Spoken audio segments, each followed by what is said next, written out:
Hello, everybody. It's been one hell of a week, don't you think? Since Oh, our last yes. session. You mean the one that happened almost 2 weeks ago? Oh, it's been 3 weeks ago? it's been a fair bit longer than that. It's been about a month. Yay! Content! So, for everybody who's watching this, both of them, how is Yay! everybody? Yay, I've been promoted to Admiral. You have not been promoted to Admiral. I think you're missing a few steps in between Commander and Admiral. But he's captain right now. No, you call him captain because you're on a ship. His rank is commander. Or her rank is commander. No, I got promoted to Admiral. According to the Cats, they promoted me to Admiral. Well, too bad they don't have any bearing on this game. They have a bearing on the majority of the rest of our life, but not this game.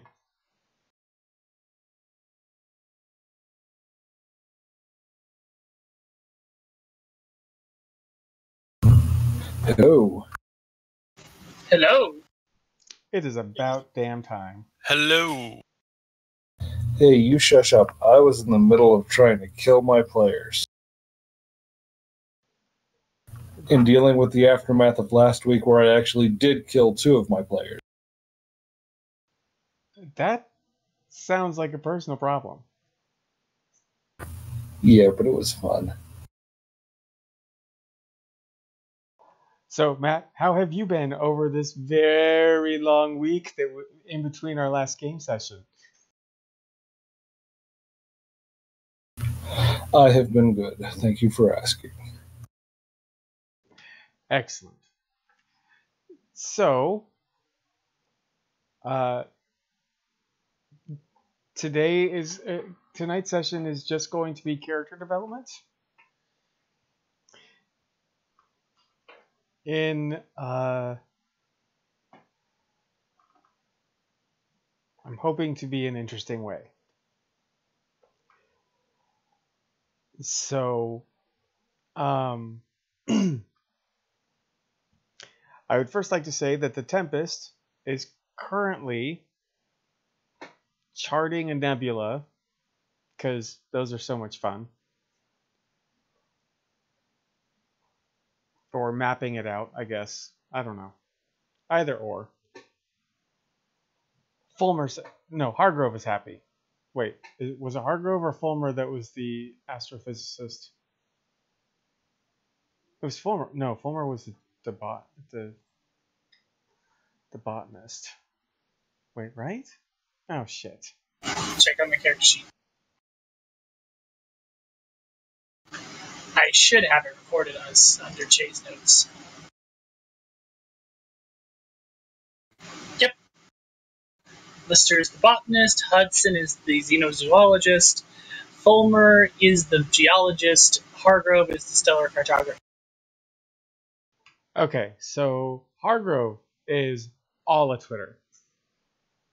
As he usually is, the Twitter-pated fiend.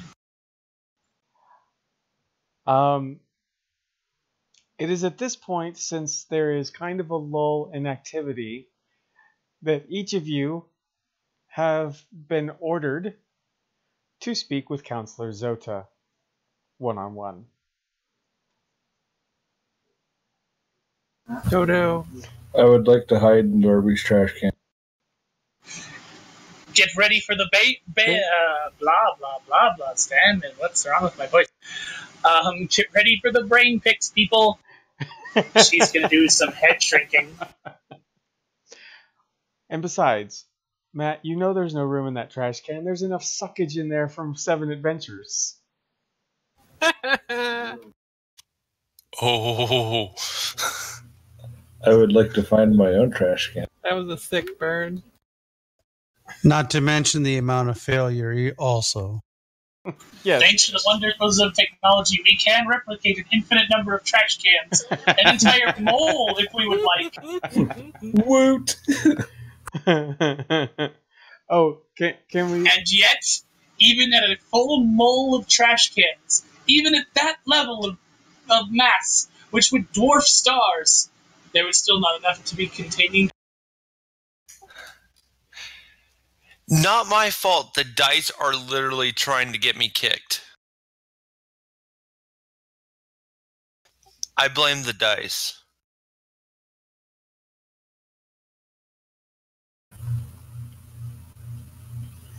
No.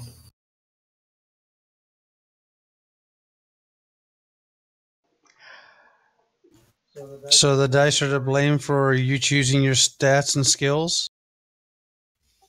My skills and stats are fine. Uh-huh. If you say so. So, what would I have to roll to push Hartley into an airlock and open it to the outside? Anything. Space lube. Space Loop. Oh, that's right. They've already gone over this plan.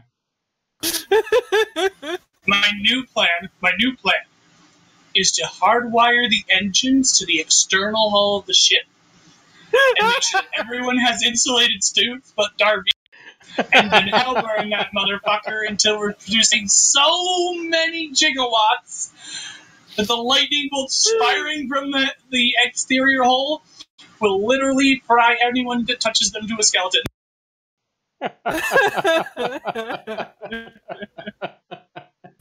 So, I'm going to go ahead and make a control and engineering roll to see if I can do that. No, you're not.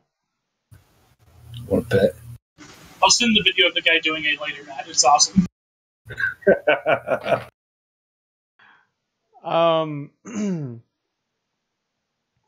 So, I think we should let random roll be who decides who goes first. We'll just send Darby's character a whole 10-year supply of Recticare. It's a cream. Wrecked him, damn near killed him.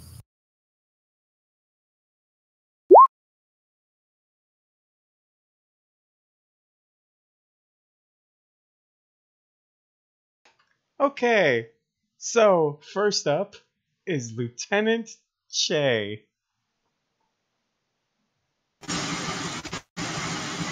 Let me try to remember getting it.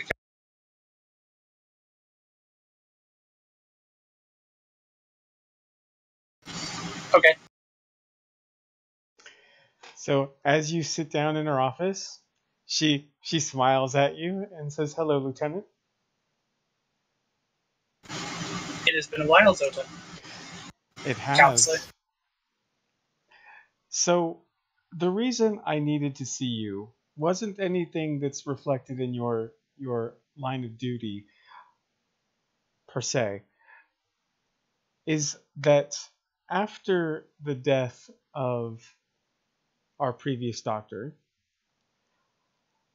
Starfleet Medical placed some psychological evaluations done whenever a Starfleet crew encounters the Ractithram.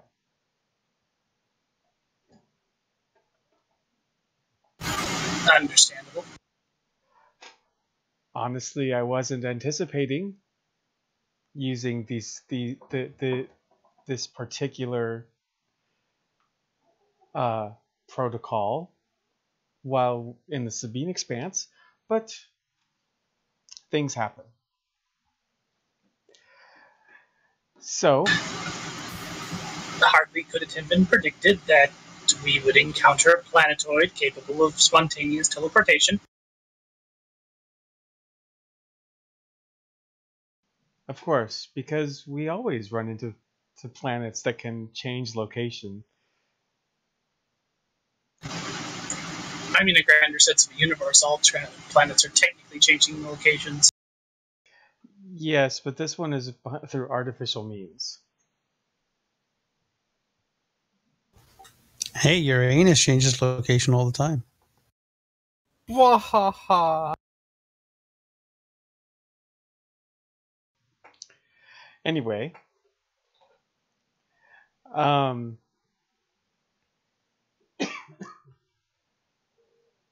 so as the only crewman who has encountered the Rakithran on 3 different occasions, Don't I feel special? how are you coping with what happened on the planet?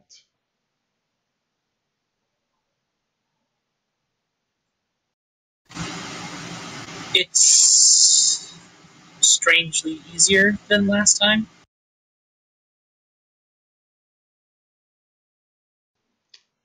Easier in what way? I'm having less signs of anxiety and psychological attacks. I am not as on edge as I was last encounter.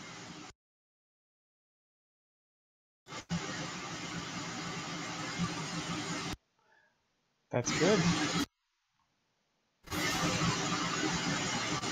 I am also feeling a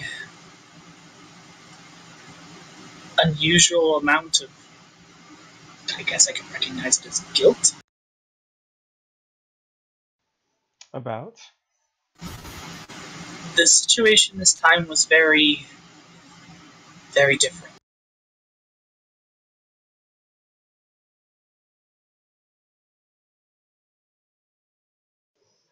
How so?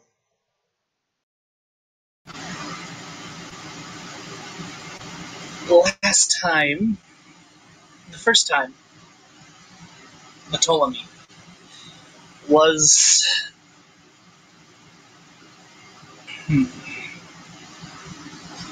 I'm looking for the correct words.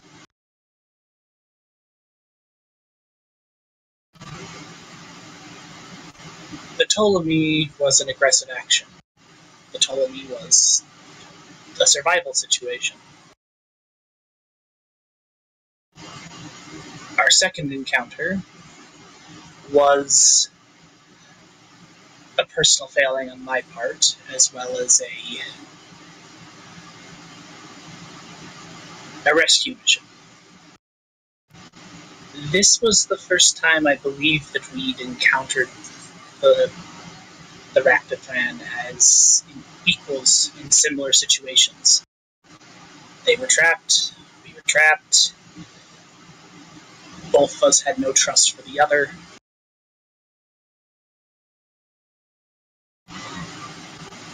And in that regard, I do feel that perhaps, again, I acted poorly, and that perhaps a very different situation could have been reached, but dwelling on that is not going to help things. We did the best with the decisions we made, and that's all that could be said.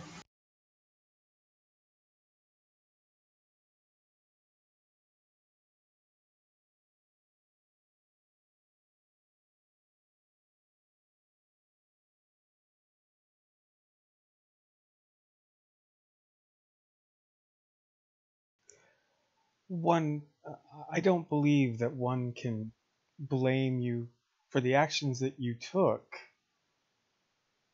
down on that planet, considering everything that we've learned from the encounters we've had with this particular species has never been anything but hostile.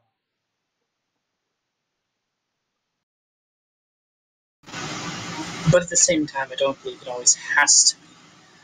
I believe that it's more a matter of governance rather than nature. We have met members of their species that are unwilling to, or reluctant to follow the wishes of the ruling body. The female Rakti, what was her name again? Sorry, I put it in my report. I can't recall it exactly. Hang on, I'll look it up.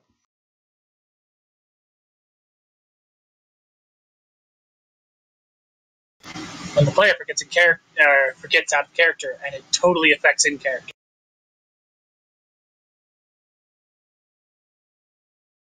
I believe it was Zevrakos. Yes, Severkos.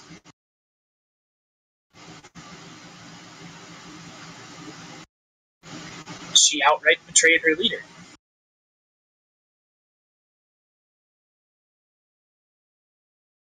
That alone shows that some of the members of this species, at least, are not. They are not all the same. They hold different ideas. Even the most recent situation, everything we've known about their species before would not have indicated that they would hold grudges or seek revenge. That's antithetical to an idea of a survivalist, might makes right, Darwinistic species. But again, apparently they are more varied and ideal than we thought.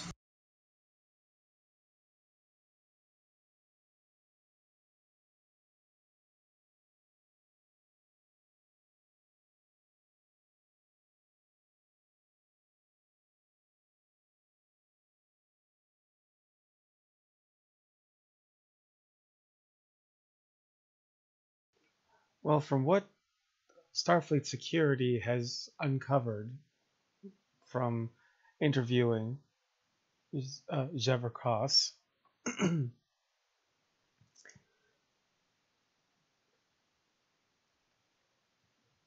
if they are claiming to be Raktathran,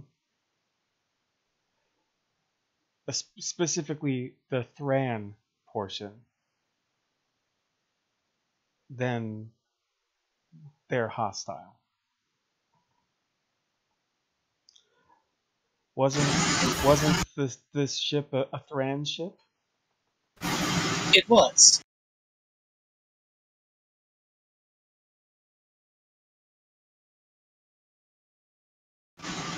And we proceeded as such. But that still doesn't mean I can't regret the loss of life, doesn't it? No, regretting the loss of life shows.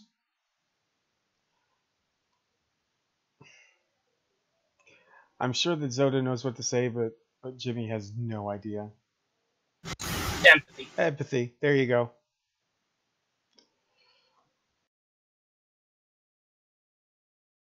And empathy is a good thing.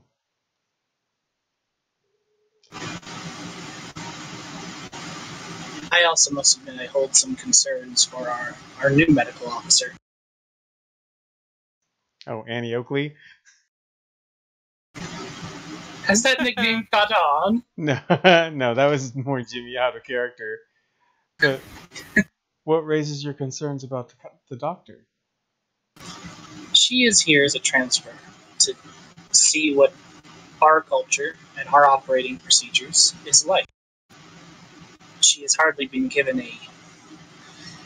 or been placed in the situations where the ideals that we are instilled in Starfleet can shine through. Every single week seems to be more and more hard decisions and unwinnable terms. Y'all making a bad impression on the impressionable young Cardassian.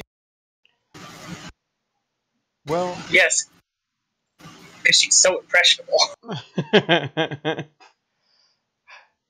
To be fair, Lieutenant, we aren't aware of what is in her service record. The bombardment of Cardassia has left a lot of records damaged or destroyed. So she before the Dominion War, she might have seen something as drastic, if not during the Dominion War. This is true, but he sits back in the chair and counts on his hands for a minute as he recounts his own. I have heard this phrase no less than 7 times, that I am Starfleet. I wouldn't do that because I'm Starfleet. As though acting counter to the ideals of Starfleet. I do sometimes, because of this, have to question if I am in fact providing a decent example of what the Academy tried to instill. And yes, Jimmy, I have been counting.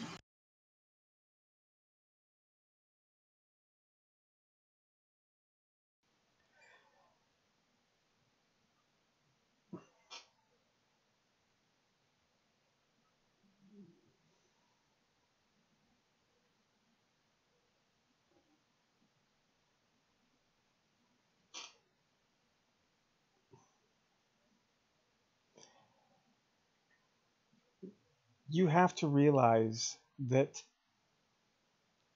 anyone outside of Starfleet has their own perspective and their own understanding of what we do and who we are. And yes, there are rules and regulations. However, they fail to realize that there is a personality in that uniform as well. And as long as you don't step too far out of those rules,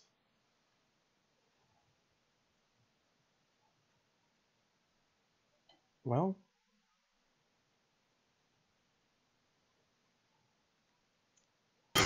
We have done the best we can. and that's all you can do, is the best that you can. But this is more than just about the Rakathan. Since it has been a while since I've chatted with you, I figured that I would get your perspective on everything that has happened since we left Starbase.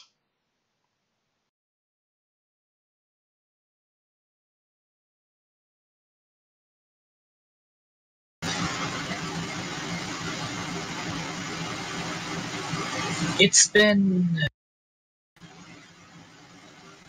an interesting time of adjustment.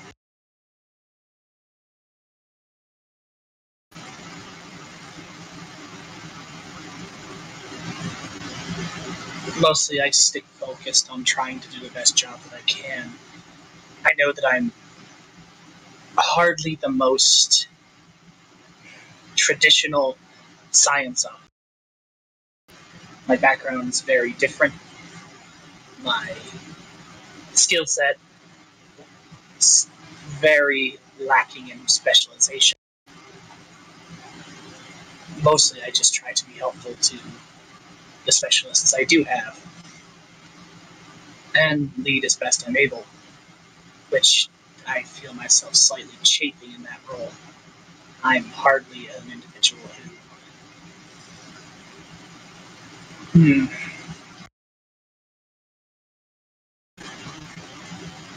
You probably know this. I'm not the most social of personality.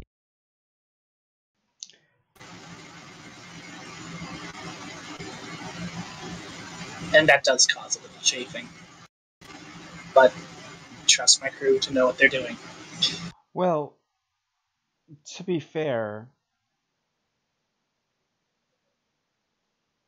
you not being exactly actually a social person on this ship makes you the perfect person to lead the science department.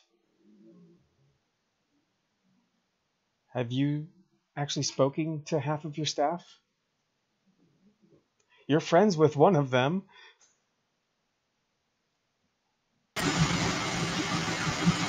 I try to keep discussing work from discussing in private manner, or enjoying one another's company. Yes, but the science department on this ship hasn't been exactly friendly towards the other departments.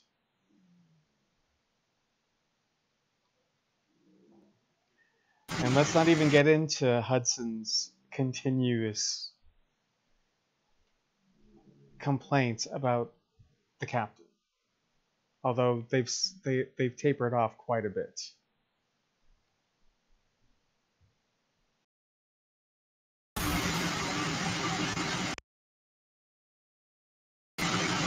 One can hope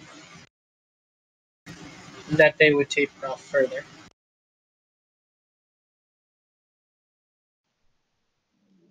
So I think that you are the perfect choice to be chief science officer until another opportunity arises. We'll see what the future brings in that regard. I'm just saying that it's commanding people, assigning jobs, work orders. It's not quite my thing.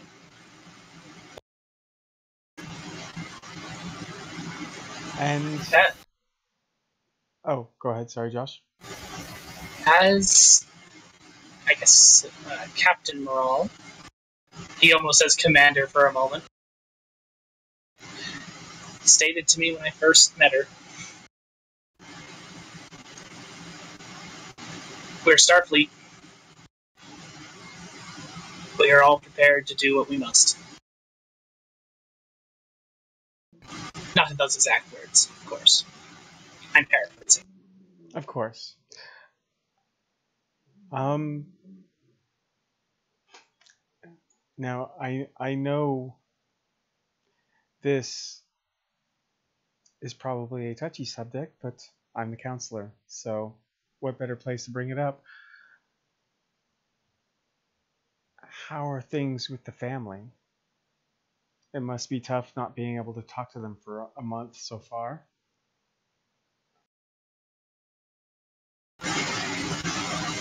Brother is still mission. My brother is still missing, and hopefully my parents have recovered well and are looking to resettle somewhere. My sisters will have to keep it together until such time that my brother can be located. That's about all I can hope for at this point. I am actively trying not to think about it, though I admit I am failing in that regard.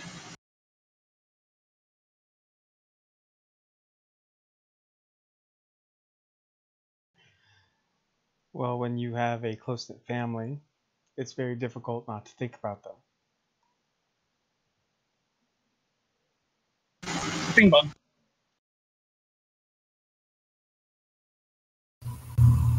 Hey, can you guys hear me? Yep. Yes. Yep.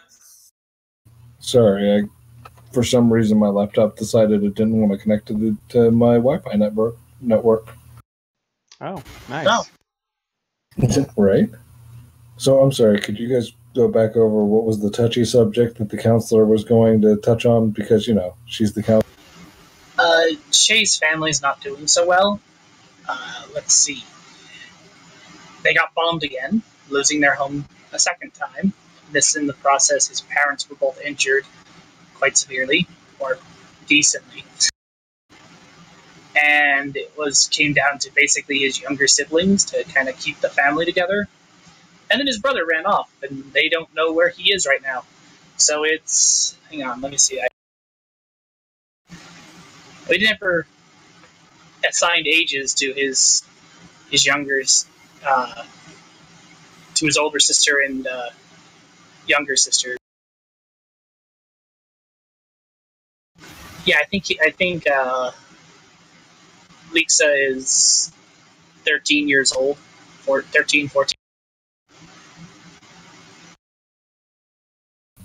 Oof. Oof, duh. Yeah.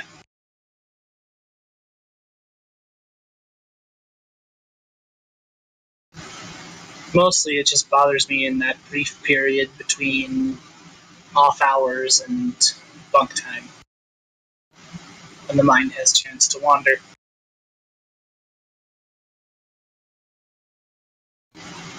It's, as you can probably guess, hard not knowing.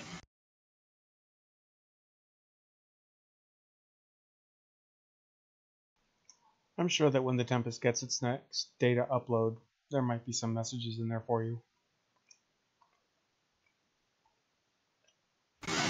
One could hope, but I'm also going to expect that they'll be highly busy.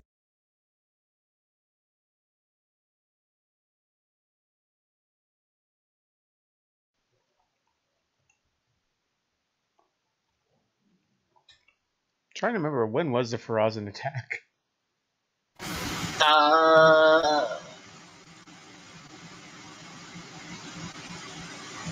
I don't have enough.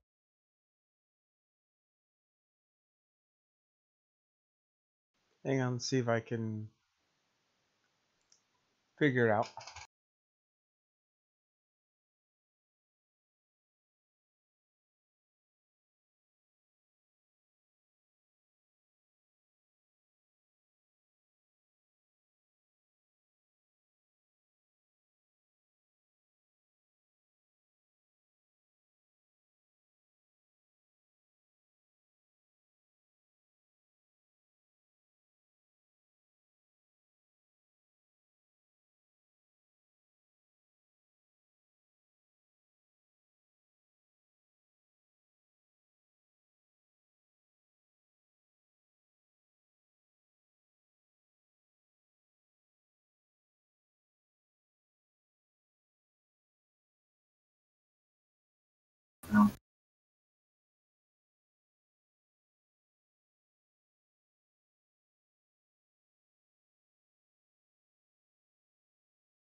Wait, it was just before the Q mission, wasn't it? Yeah, I think it was. It was just before the. Yeah, just before the Q mission. Just as we started playing over the internet. No, the Q adventure was like the third mission, halfway through our sessions here at the house. Right. You know, where you met Tias. His brother. Yeah, and that was when his. I'm thinking of when his brother ran off, which was right before he became a science officer.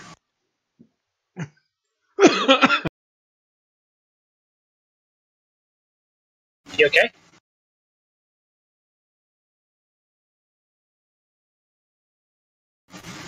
Them some breathy coughs.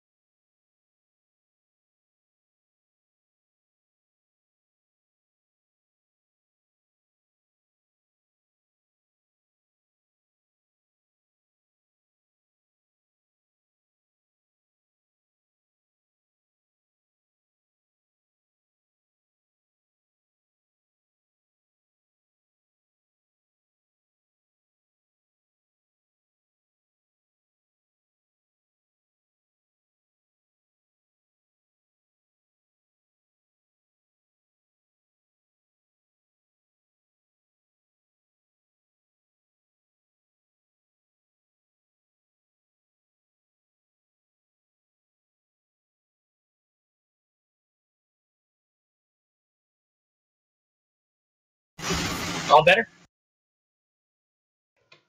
All better, I think.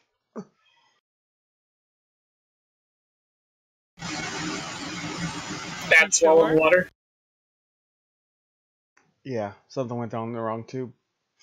Oh, that sucks. Yeah, that always sucks.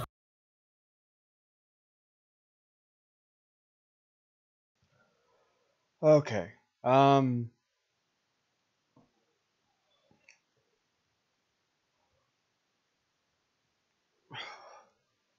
So the initial attack that happened with the Farazans happened about a year ago. Actually, a little over a year.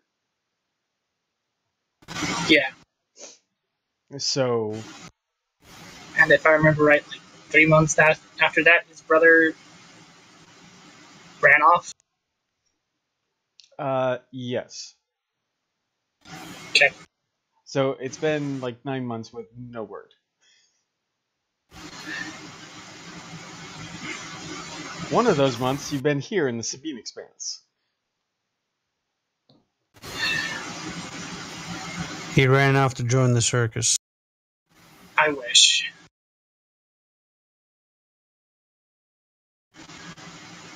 Honestly, it's my concerns lie mostly for my brother. He's he was engaged in some very dangerous lines of thinking before he disappeared.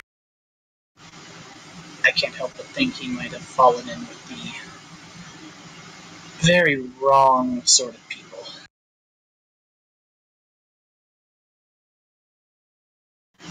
People like my grandfather.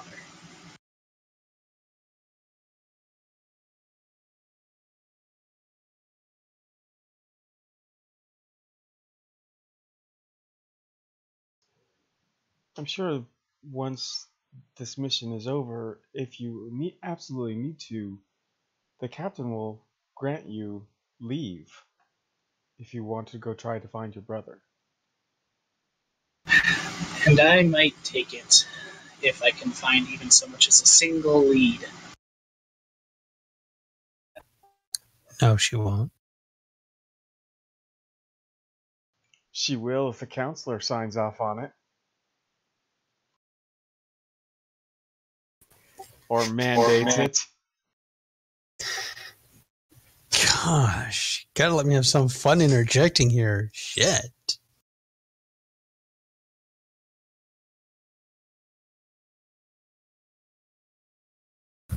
No fun for you.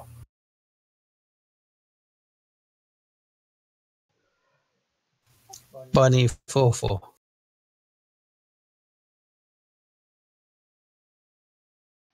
Do you have any other concerns about any other crew? Or any of your fellow crewmen?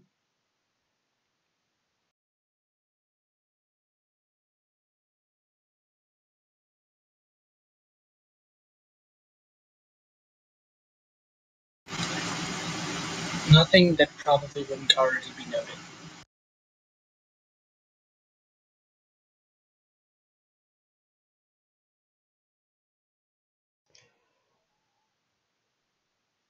And aside from Dr. Nar, have you hung out? Have you? Well, you're not a very social person.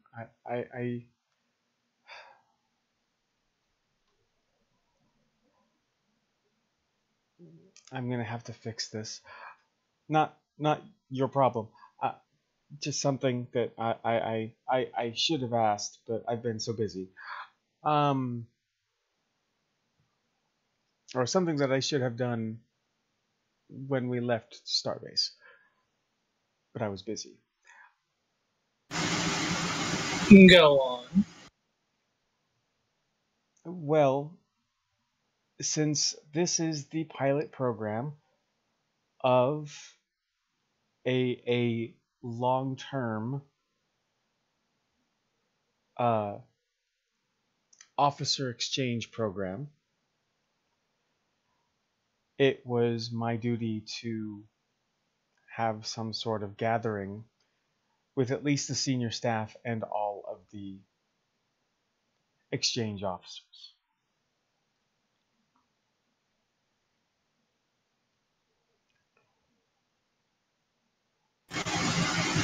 Of the meet and greet. Yes.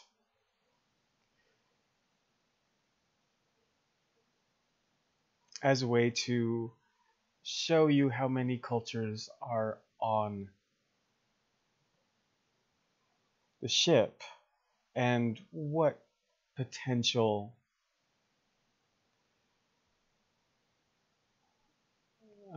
barriers might pop up. I would be available for this. Good. Because I'm supposed to get the senior officers' opinions on these exchange officers. You've already given me your thoughts on the doctor. What about Dathan? I know you spent some time with him.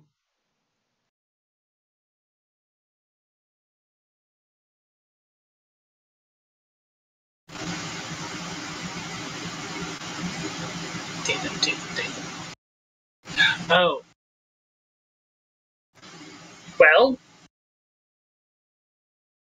I've stopped calling him Hey You. Why would you be Though calling that him Hey You? mostly is a show of solidarity with Dr. Nar. You see that she makes some notes in her pad?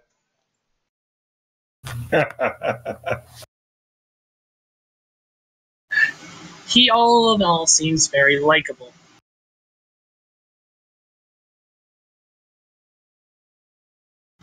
He seems decent at his job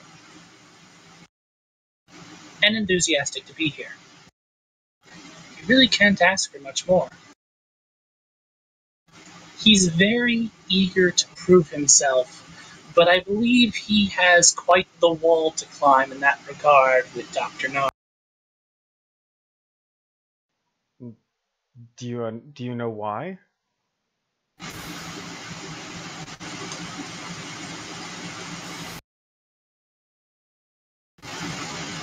Honestly, I would expect honesty here, yes.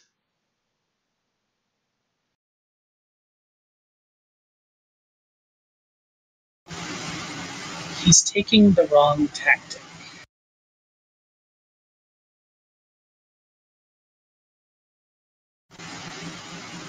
He's attempting to be friendly and personable. Perhaps the best way to gain Dr. Nar's respect is one, to show how far his proficiency goes, and two, to recognize that her first encounter with a member of his species was not a good one and quite traumatic. One of those hard decisions we had to make.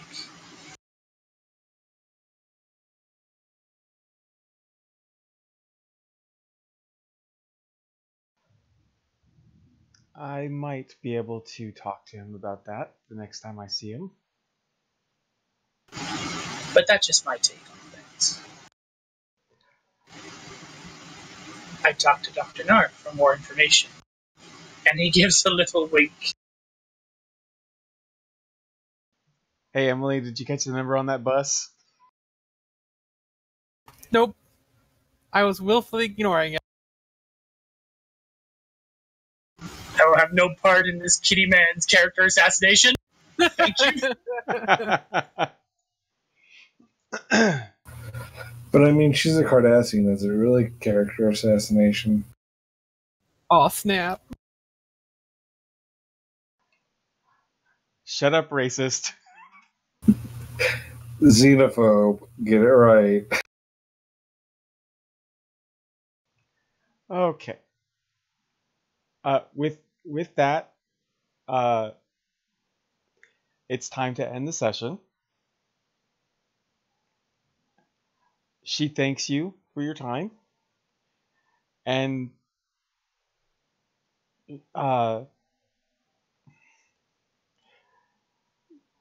she lets you know that anytime you want to speak to her, you can. Her door is always open.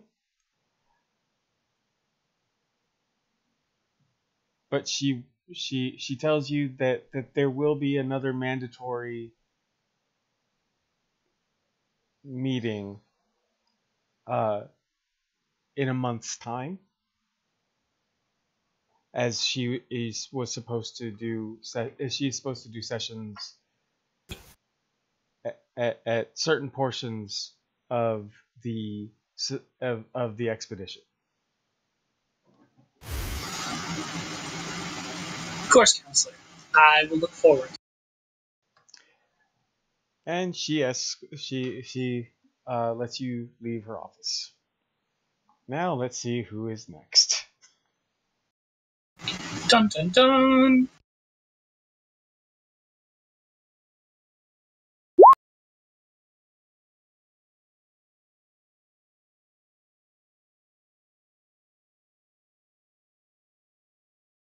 It will be Frank when he gets back. So while these counseling sessions are going on, what is everybody else doing?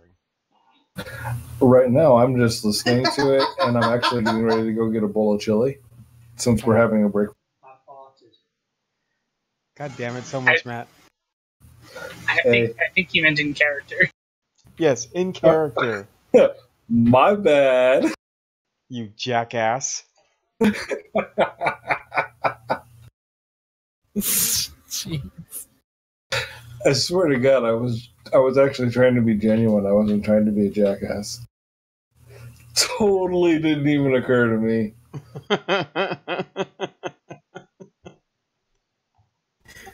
What changing your name to Donkey? Donkey. Stop flipping the tiles. I'm betting that's Emily. Great. Could be.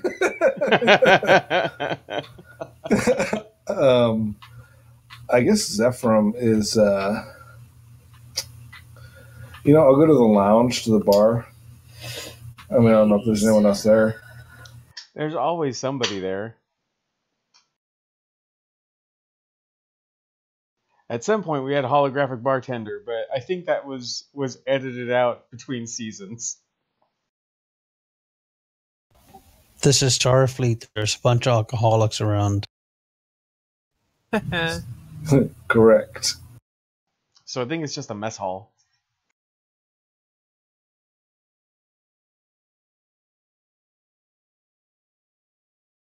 There's not like an actual lounge or whatever. Like where was Nara when she got kidnapped by the Jem'Hadar? Technically, the mess hall. It's the It's lounge. slash bar.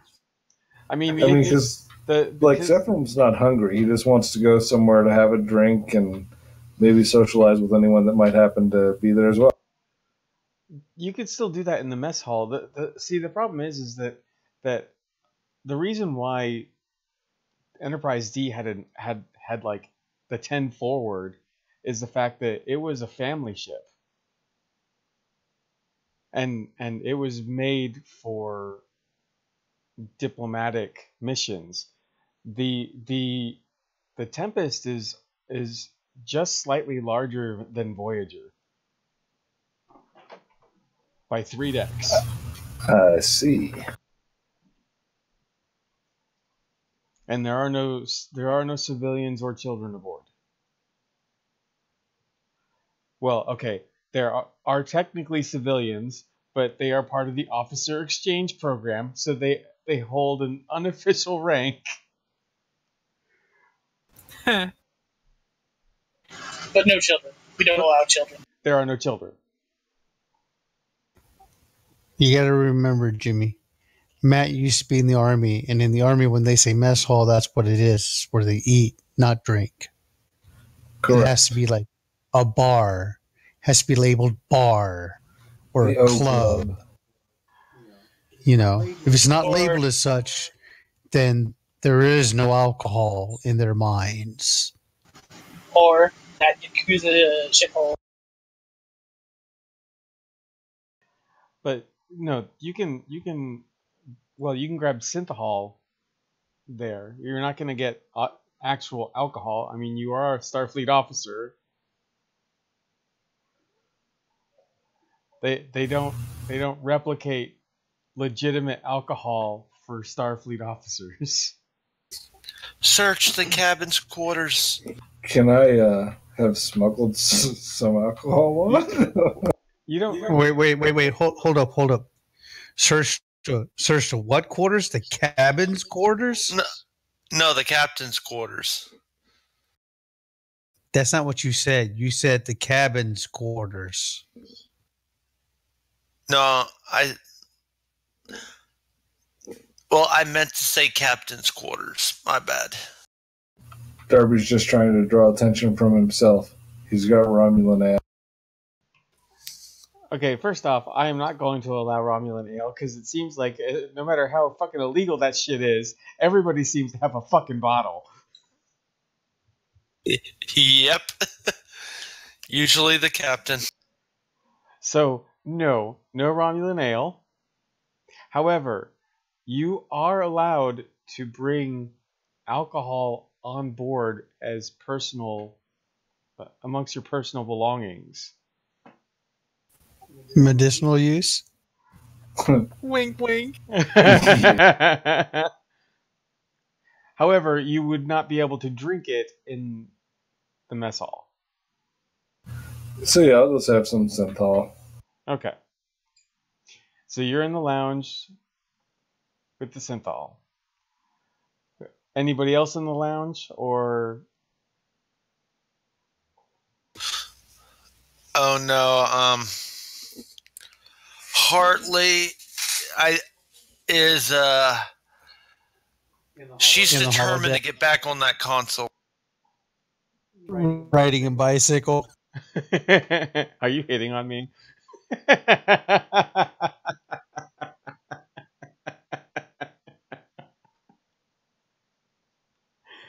Oh, that's never going to get old.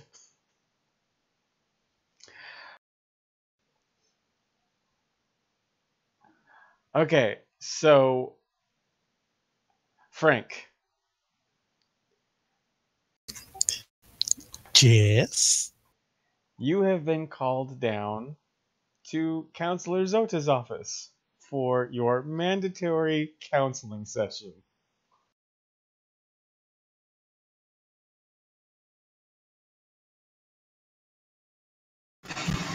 Yeah. Okay. Cue that sound effects that always makes when something bad happens in the original series. No, it should be more like the dun dun dun dun dun dun dun dun dun dun dun. Exactly, that's what I meant. That's the fighting music.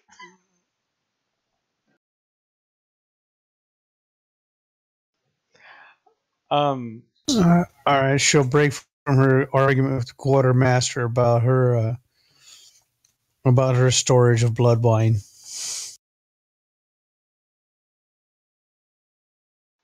Right. Okay. So you come into the counselor's quarter, into her office, and she has you sit down. Thank you for joining me, Captain.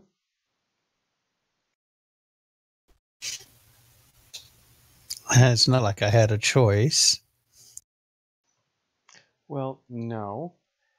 But as I've explained to one of your other away team members so far, after Starfleet Medical has decided that counseling sessions are mandatory after each encounter with the Ractithran. But this also coincides with the 1 month status report I need to file for this expedition into the Sabine Expanse. So tell me, Captain, how are you feeling?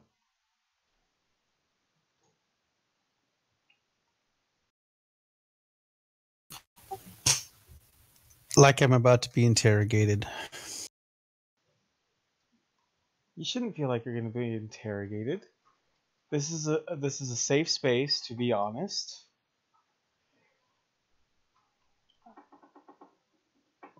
With myself and you.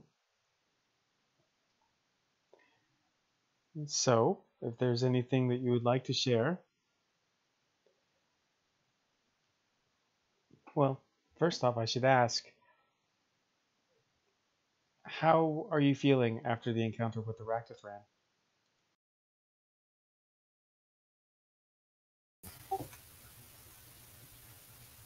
I'm feeling totally fine.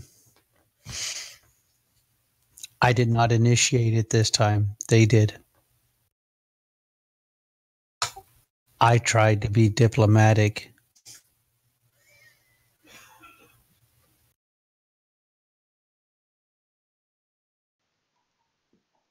That's very true. There is no disputing that.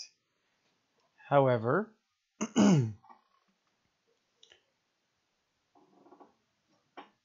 you still fought them tooth and nail, apparently.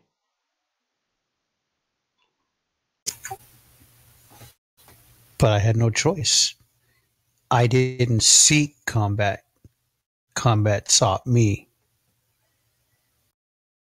It's not like the first encounter I had with them where I actively went after them. I think that you and Captain Atan spoke about that enough that we don't need to rehash that. I'm just pointing out in the second encounter, I have changed from my previous endeavors as the way I was and actively sought to be diplomatic and tried not to shoot first.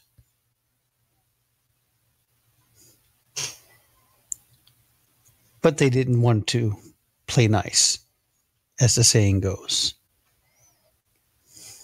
As this is your second encounter with the Raktathran, what is your overall opinion of them?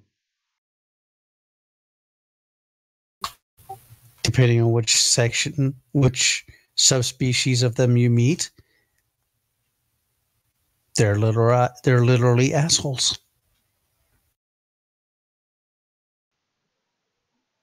Okay.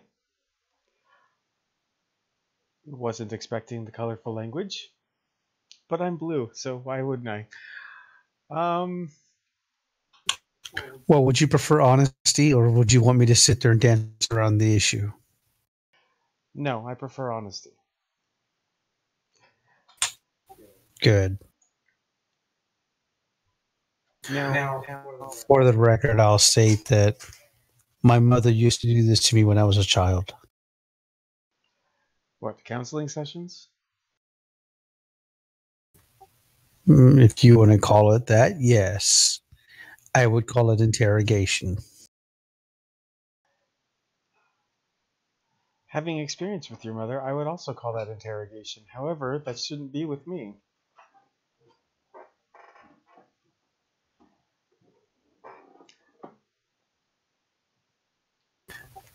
True, it's not like you sit there and put me in that situation and then sit there and controlled every bit of it and then ended it and then interrogated me as to my experience. No. At this, well, when your mother was brought up, uh, Zota started kind of pacing. She actually stood up from her couch and she's pacing with her pad. And the minute you say that, you see she makes a notation in her pad.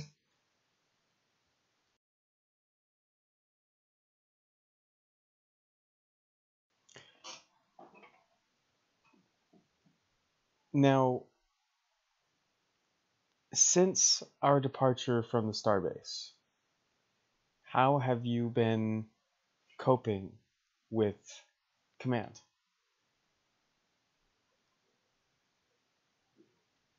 How do you feel you've been coping with command? I feel I'm coping with it pretty well. I think back to a lot of the things that Atan has tried to teach me and feel like I should have listened more.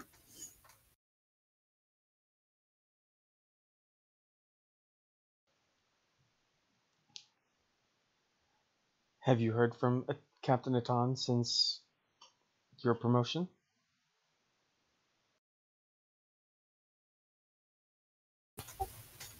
No.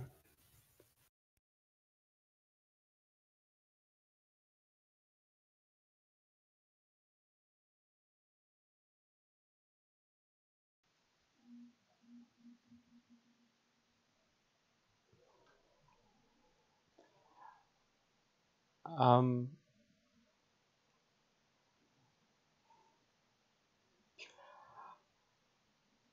I want to ask you if you have felt at any point since taking command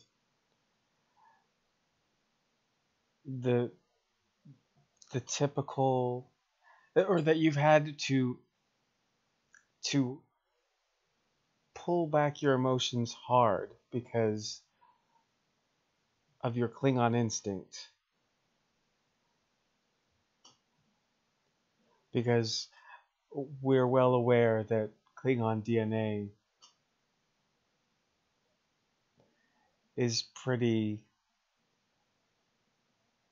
potent. Aggressive? Aggressive. We can go with aggressive.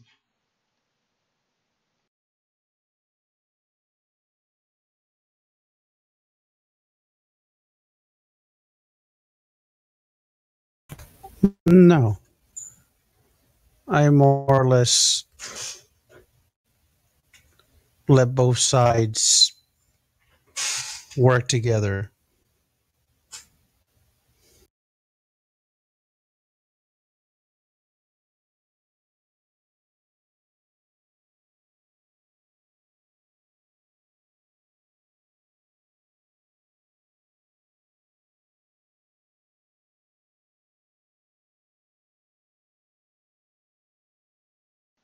Okay, so Frank has to do something right quick, so we are going to take a momentary sidestep to, well, we already know that Jones is in the lounge or the mess hall. Where is everyone else? I on duty or off duty right now?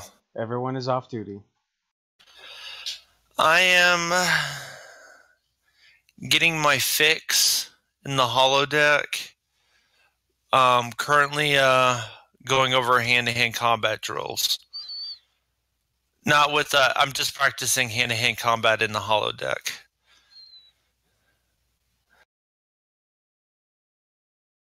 She's getting that console back.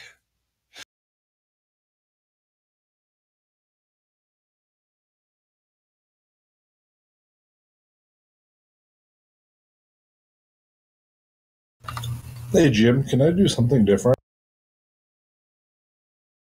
Like what? So, in an attempt to promote solidarity between myself and the rest of the crew, I see that Hartley's kind of. People pick on Hartley, it seems like, a little bit. I want to see about rigging the thermostat controls in her room to do the opposite of what she tries to get it to do. So when she tries to make it cooler, it actually makes it hotter.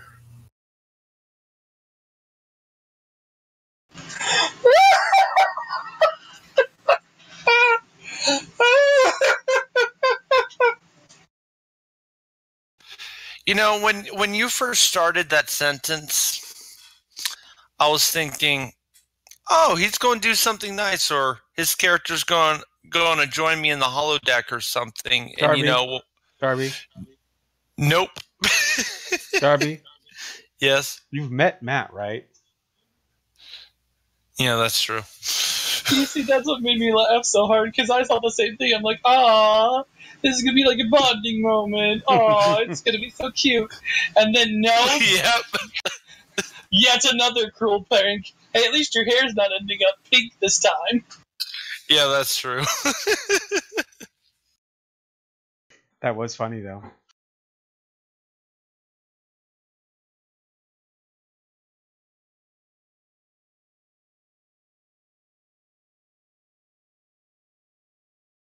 You know what? Give me a control and engineering roll.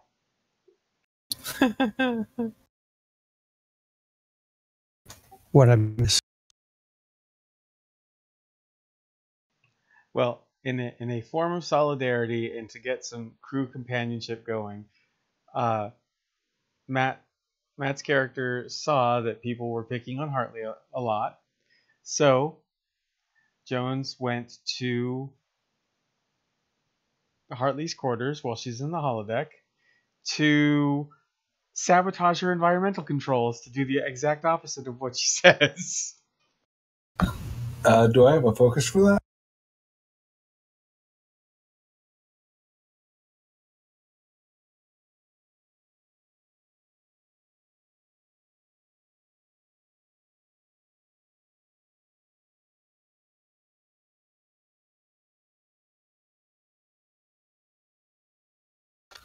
How do you spell Zoda's name?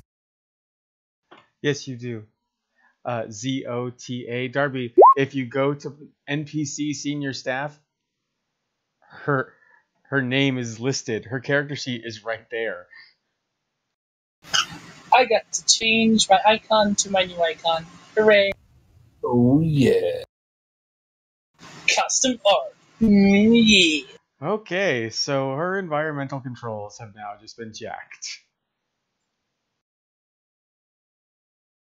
And just to fuck with her, I want to set the ambient temperature like 15 degrees colder than what she currently has it set at.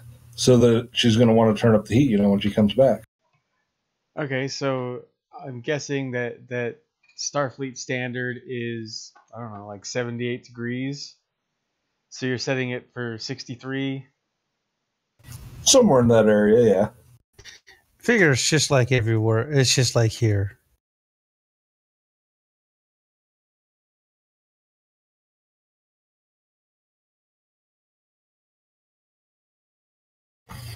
See, this is like in Red versus Blue when they were like, I can see clearly nobody likes you, so if I'm going to fit in here, I can't be your friend either.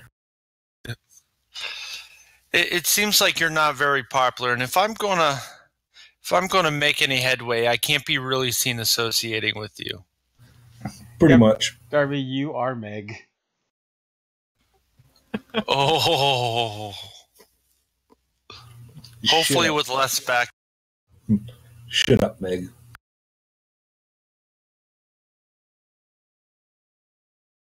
I don't get it.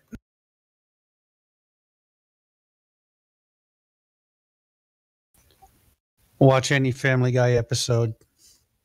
Oh, okay. Now I get it. Right? Like literally any Family Guy episode.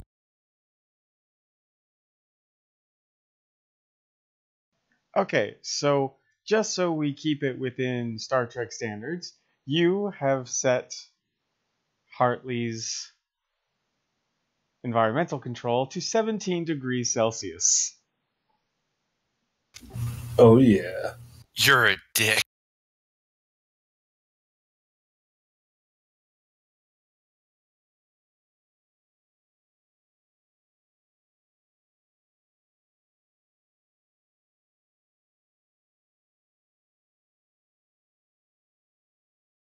Or do you want it to be 15 degrees Celsius lower than what it normally is?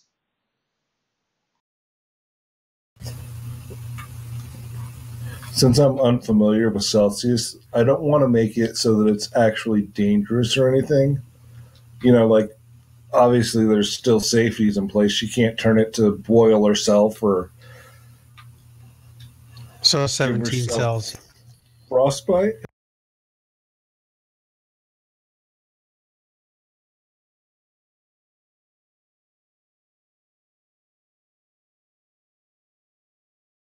Okay. The current setting for Starfleet standard is 25 degrees Celsius. If you set it to 10 degrees Celsius, that is 50 degrees Fahrenheit. That works.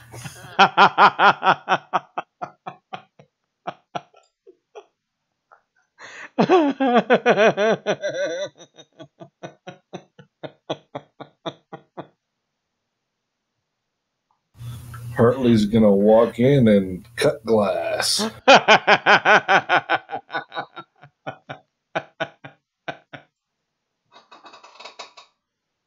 With what? Well, I mean, even if they're small, she does still have nipples.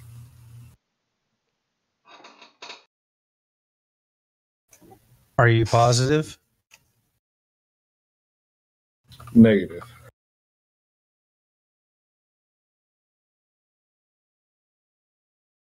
I have not personally investigated. for just for future reference, if you wanted to go to 30 degrees, that's -1 Celsius. But I think setting it to 10 is good enough. This is going to be epic. Okay, so back to the counseling session. Oh, Jimmy, did you get my message? Yes, I did. You realize Frank can see my computer screen, right? Don't have it on my message if you look.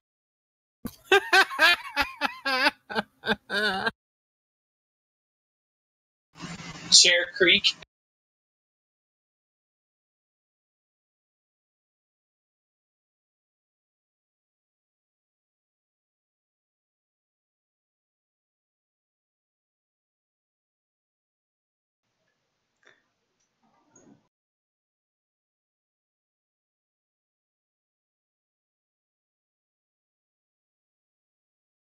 Darby, just let me tell you right now, this is not your night. This is not my what? This is not your night. So it's just like every other night. Oh yeah, no. And the shitty part is I have to play like I don't know.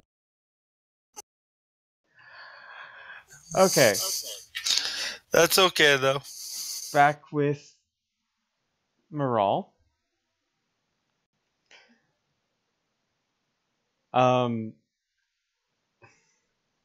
Zota is still pacing, but she asks you, you know, do you think there was anything that could have been done differently with Outpost Psi?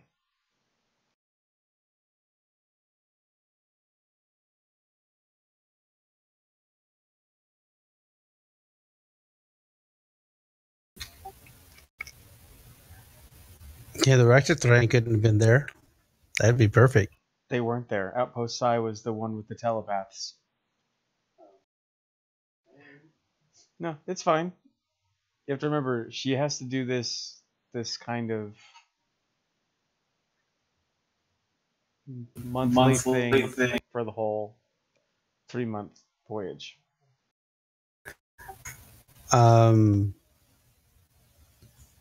Yeah, if there's a way to block telepaths, just, that'd be nice.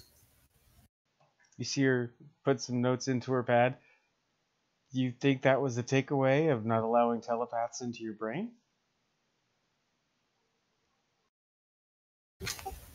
Well, they didn't ask.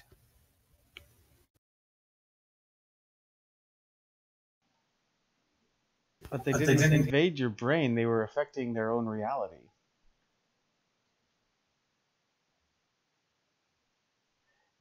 This was the starbase that you stopped at just as you were entering the Sabine Expanse. Remember with the doctor that they couldn't determine what species he was? They just knew he was kind of a dick.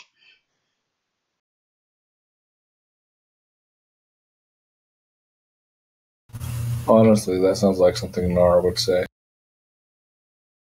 I'm sure she said it. What? I don't know what species he is, but he's kind of a dick. Well, no, everybody had an idea of what species he was. It was just all different. Yeah, but it does sound like something that Nara would say. Yeah. I don't know what species this guy is, but he's kind of a dick. Yep, that's definitely an art thing.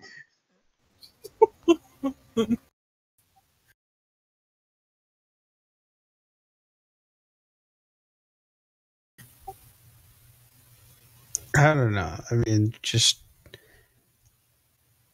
telepath manipulating things and just doesn't seem right. Especially if you're not asked about it. She makes some more notes.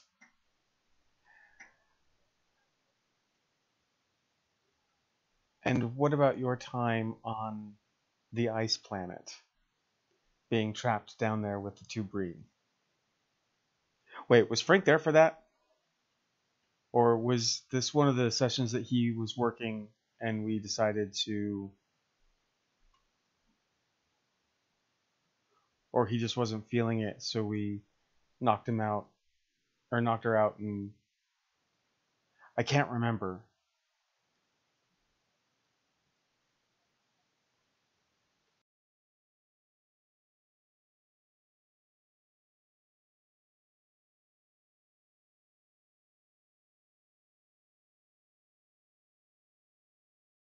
Does anybody remember?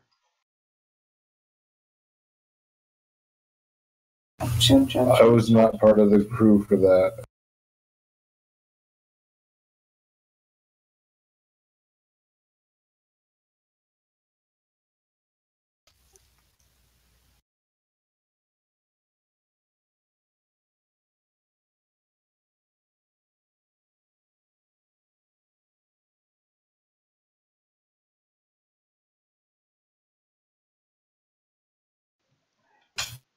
I think I was part of the rescue effort.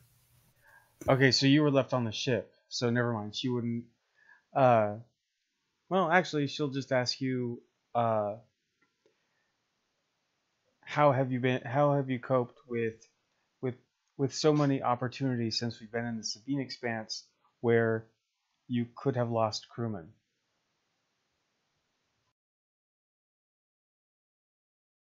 I mean, you had when my runabout crashed. Oh wait, no, that was just before. Um, Never mind that one. So yeah, the space station of psionics. There was the ice planet with the living storm,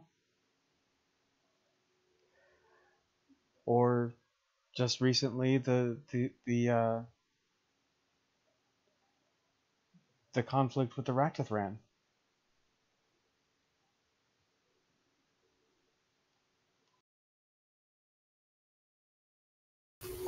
In each of those scenarios, you could have lost at least 3 of your senior staff, if not 4.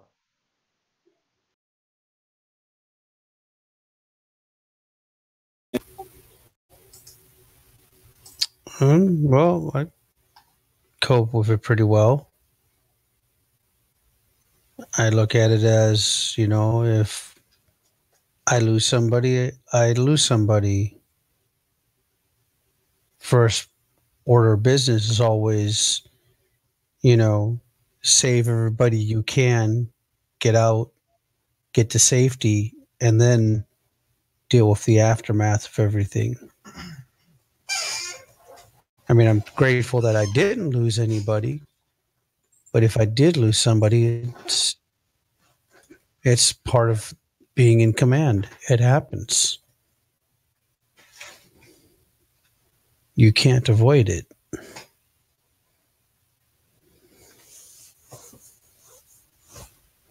It's just like in your job. Counsel everybody you want. Try as you may. You can't save everybody.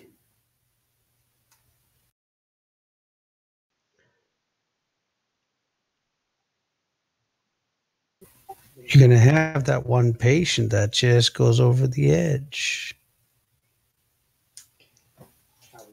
How would you cope with that? Well, I have my professional shield that allows me. It was rhetorical. It wasn't. I was just. Well, no, hear me out. I have my professional shield. However, even those patients that I fail, they have some sort of effect on my psyche. Don't think that I don't think about some of those patients. I keep tabs on 2 of them.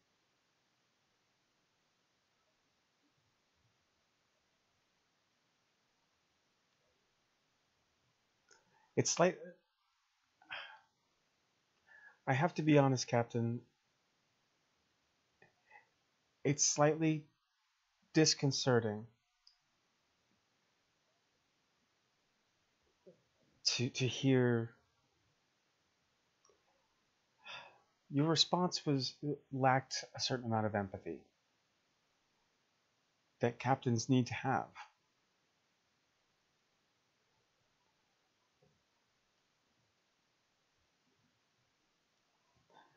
I mean, if you don't personally feel that you have it, you know you can talk to me, correct? I know if I need to talk to somebody, that you're there. And if you need me in diplomatic situations, I can be there as well. I know. And if you're wondering if I feel for the people that we've lost, I mourn for them, yes. But I mourn in my own way. Do I need to show the crew that? Probably not. I don't think it's a side of me that they want to really see. Well, no, there is a hard line between the captain and the rest of the crew.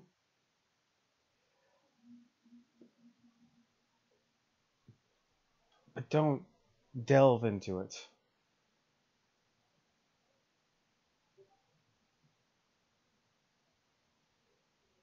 Don't relish it.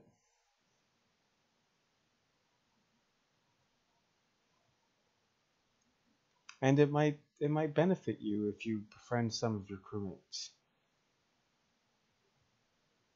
Some of your senior staff aren't actually all that bad. I happen to be one of them. Despite any family drama that might have occurred between me and your family. Whatever drama you have with my mother, that's between you two. Oh, snap. Trust me, my mother is like that with everybody. Yes, I know.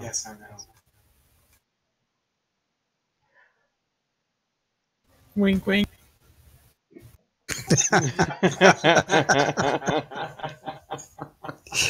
No, Emily, not like that. Gosh. Are you sure? Because that's what it sounded like. Oh, yeah. Oh, no.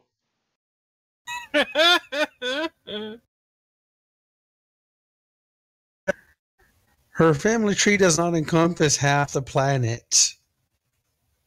At least not that she knows of. Just the majority of the crew.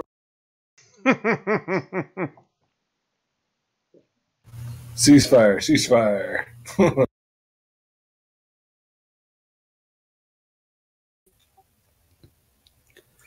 And how are you? How do you like Commander Onavrin? He's a very competent first officer. It's a little bit stiff around the edges, but I wouldn't have it any other way.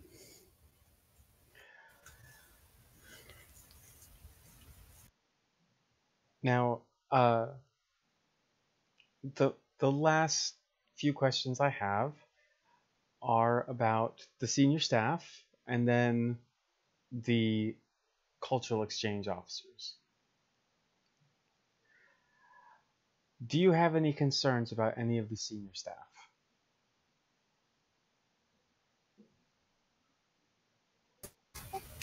What do you mean by concerns? Emotional or professional? Well, if you think that they're emotionally unstable, then that would be something that would be needed to be brought to me as soon as possible. But I'm asking you now, or if you think that they are a professional risk to themselves or to others.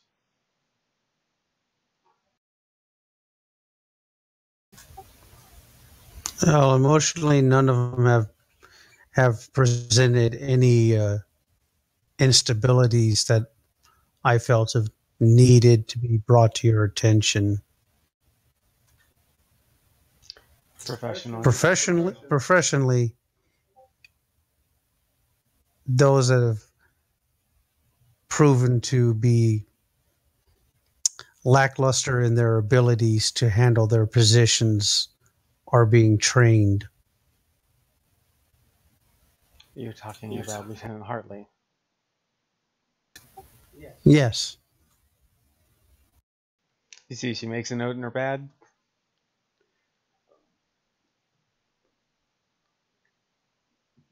And there's nobody else that you can think of?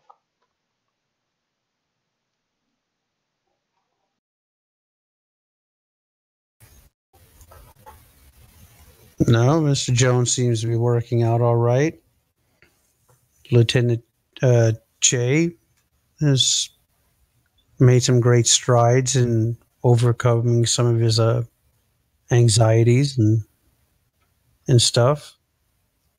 He doesn't talk much about his family issues, but hope he's coming to you if he has those concerns that he needs to talk about.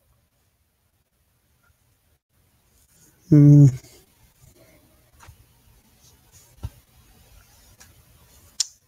then you have questions about the exchange officers? Oh yes, with the exception of Dr. Nar, have you had a chance to spend any time with the rest of the exchange officers aboard the Tempest? 23. Yes, various departments.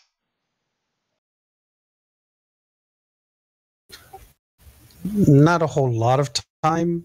I've maybe spent just a small amount of time, met them, got to observe them a little bit in their areas. None of the department heads have brought up any concerns. Oh, well, good, because I need to schedule something that should have happened after the starbase, but there needs to be a meet and greet between the senior staff and the the foreign exchange students. the oh god, Foreigners, you had it right. shut up, Jones. Star Trek High School AU. The special people. The officer exchange program. The ones that are wearing the yellow patches on their arms with the special marking for record keeping purposes. I like where you're going with this, Frank. So perhaps within the next. I do not. Oh, go ahead. I do not, Frank. Please don't get my channel demonetized.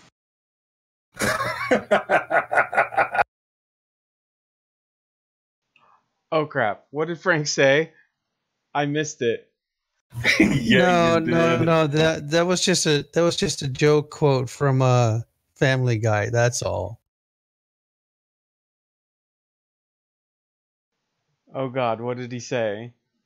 Somebody type it to me as a private message because holy hell. Okay. Oh, okay. Never mind. Never mind.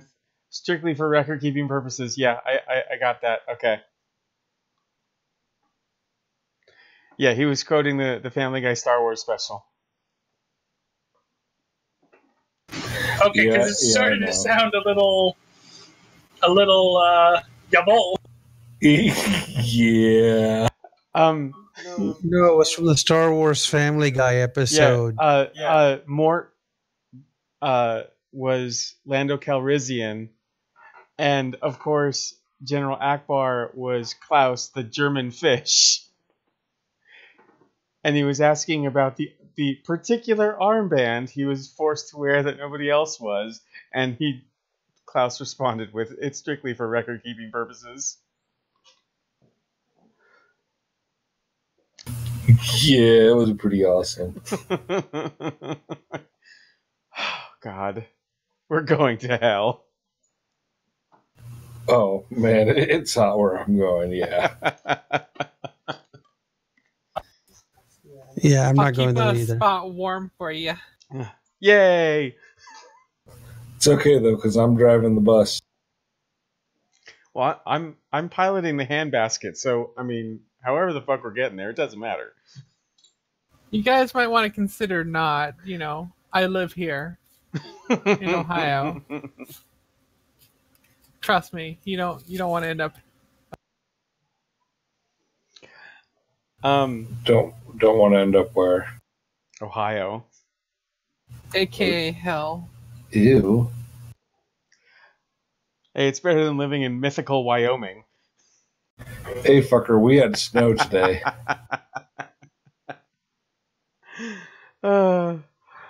Anyway,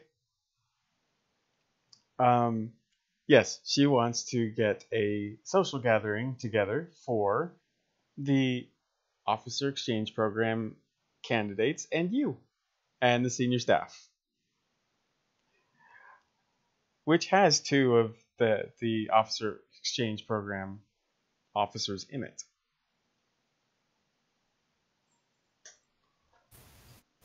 Okay. You make the arrangements.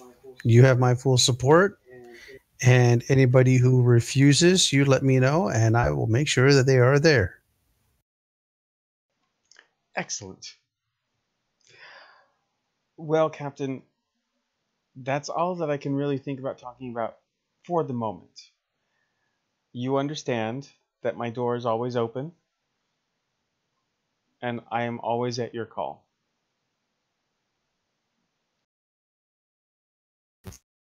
Of course.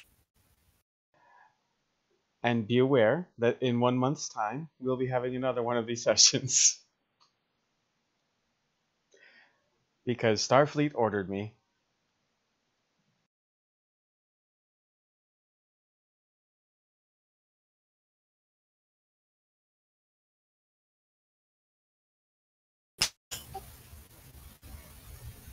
Yes.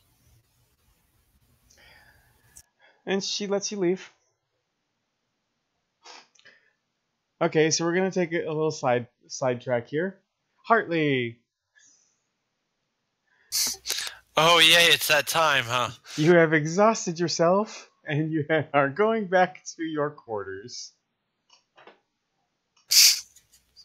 Oh, I can't wait, Jimmy. I cannot wait. On your way back to your quarters, you run into Lister.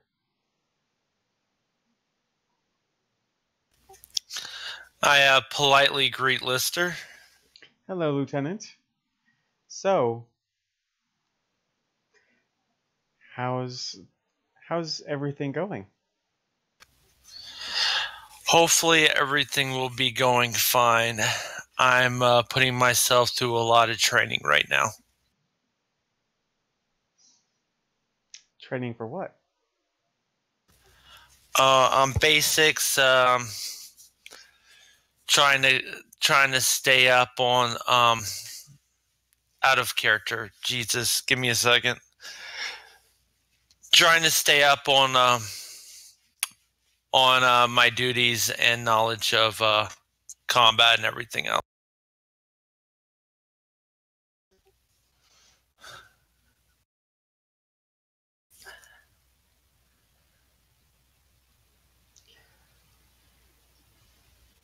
Yeah, I was going to add something, but I decided.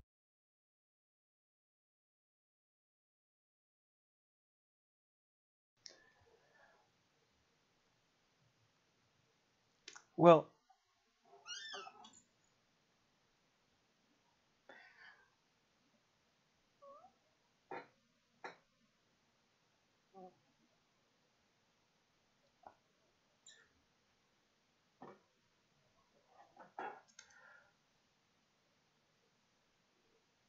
um, oh, so you're trying to become the tactical officer again? Yes. There's at least 3 places in the U.S. name with the name Hell in it. That's funny because I heard a rumor that you were going to become the new Shuttle Bay chief. Out of character. What was that last word, Jimmy? You kind of got cut off. The Shuttle Bay. Chief. Really? Mm-hmm. Well, I'm sure it's just a rumor. Out of character, Jimmy, if that's fucking true.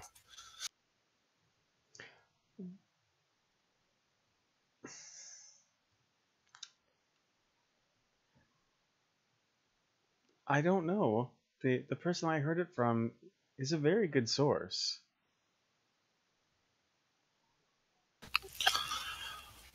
Well, hopefully, if I once I get my training. Hang on, Darby. As you are Yes. mid-sentence, you can see Ensign Hudson, the problem one, come around the corner, kind of running. You know, she stops and signals for Lister, and mid-sentence, Lister just goes, "Gotta go," and they both leave that direction.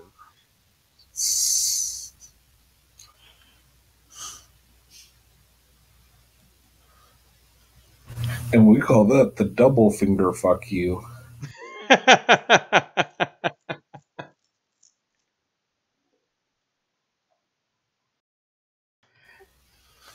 Okay, that was weird. So you head to your quarters.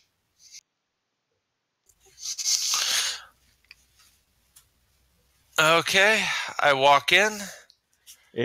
Ready to take a sonic shower because my character's probably nasty and dirty. Mm-hmm. And congratulations, you have stepped into a room that is nearly 30 degrees colder than what it was. All the sweat on Hartley instantly crystallizes. No, it's well above freezing. Okay. Out of character. How do I check the temperature?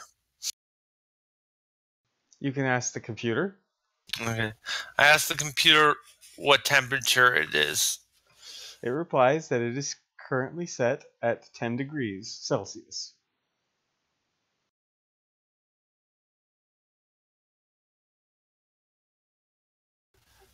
Wait 1 second.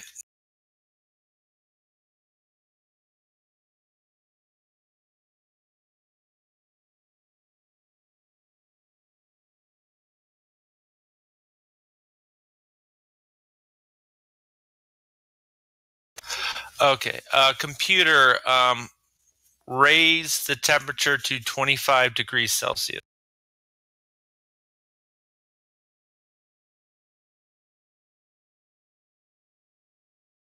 Oh shit.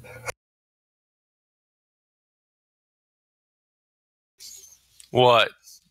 Okay, so the minute you do, you can hear the computer go, "Warning. Temperature will exceed safety standards." Computer, explain.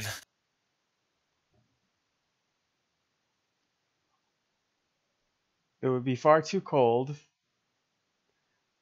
or it essentially says that the temperature settings you are trying to set are cold enough to instill frostbite in unprotected people.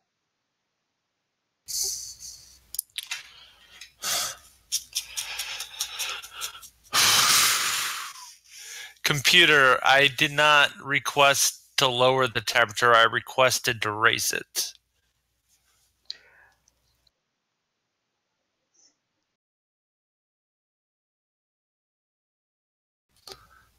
By how many degrees Celsius would you like to raise it?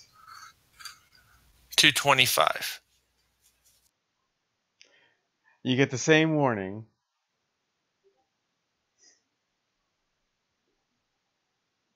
About frostbite.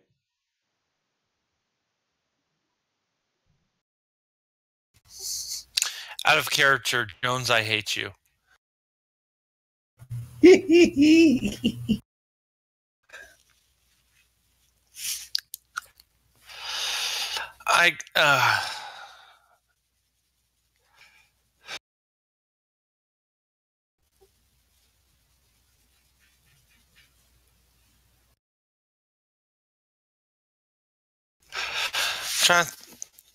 I go over to the console in my room and I make an engineering request to find out what's wrong with my what do you call it? With your climate control? Or environmental controls? The environmental controls, yeah. That my environmental controls are broke. There's something wrong.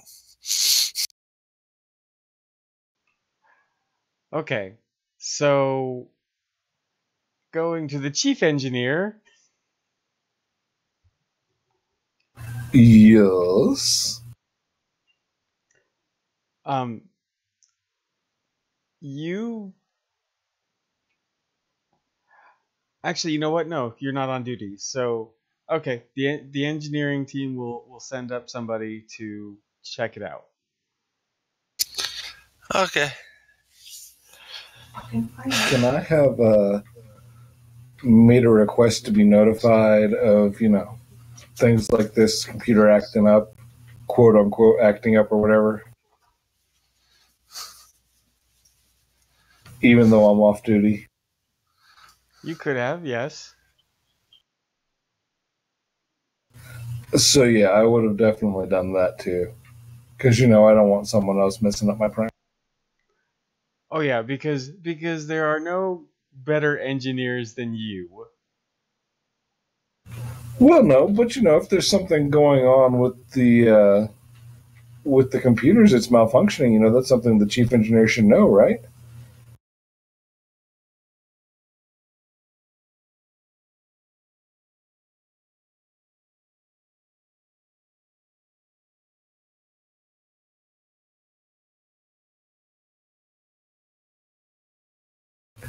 Either way, it's okay. If they send somebody up, I'll just go mess with them again. Okay, so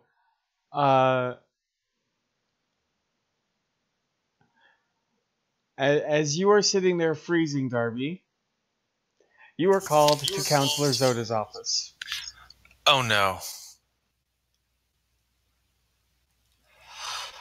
Okay, I'm going to quick take a I tell Counselor Zoda I will be right there. I just got done training and need to take a quick shower. Okay. I'm going to take the fastest sonic shower I've ever had in my life. Freezing my ass off.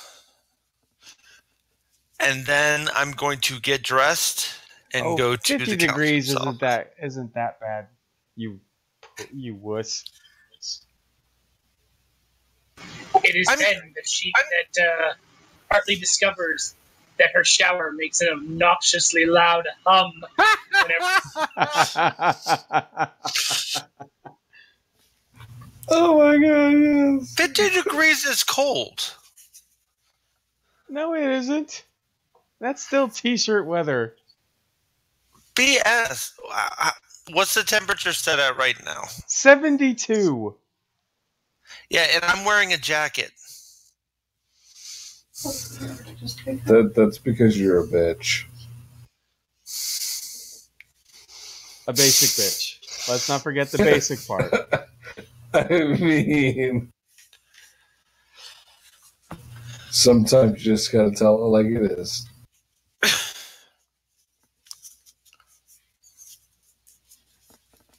No, 50 degrees to me is freezing. Come on, now, Darby. When it's 45 degrees here, we've got people walking around in shorts and fucking flip-flops. That's because y'all are used to that. Don't y'all take ice baths? Don't we what? Take ice baths up north.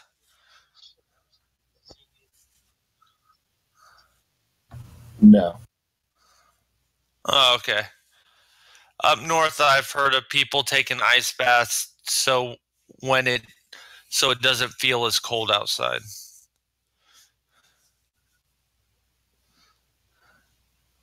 Yeah, in fucking Canada. And Minnesota No. and Montana, maybe. You know, those Canadians, they're pretty goofy, eh?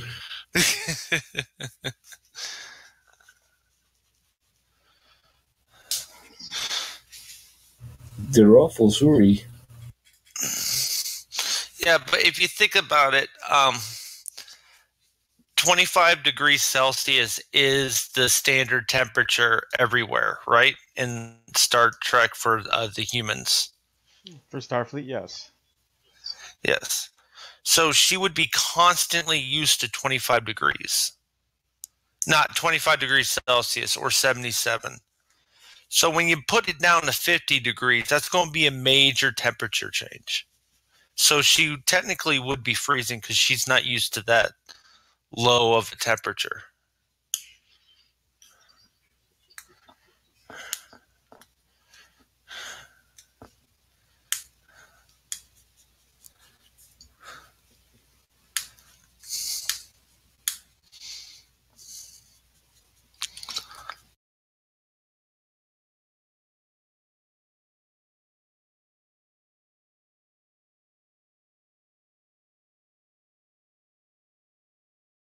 So you take your shower and you head down to Counselor Zoda's office.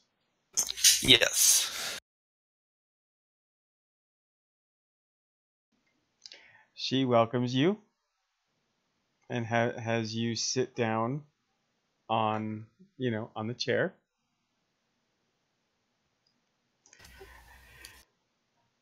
And she sits down. Hello, Lieutenant Hartley. I'm glad that you could join me. Or thank you for coming. Not a problem.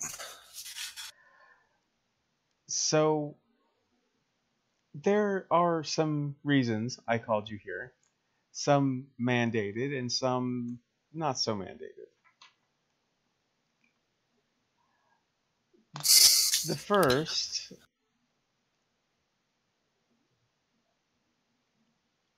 how's this? Let's get the mandated things out of the way first. Okay, what's first on the list? You have just had your first encounter with the Ractithran. How are you handling a cannibalistic species that nearly killed everyone?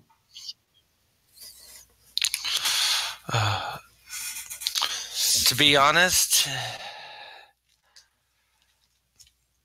I think I'm handling it better than I thought I would. But to be honest, I never, out of Jesus, I'm wording this completely horrific. I'm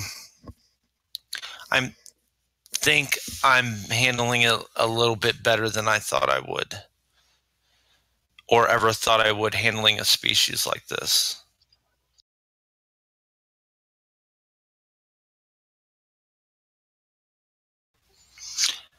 However, it is a bit nerve-wracking, a little nerve-wracking, knowing that there's a species out there that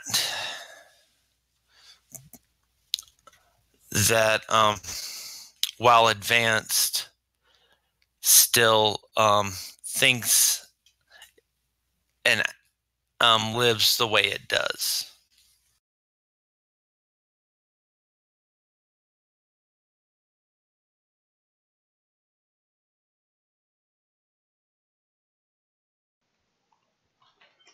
Well, that's part of being in Starfleet. We've encountered dozens of species, hundreds, that are different than us.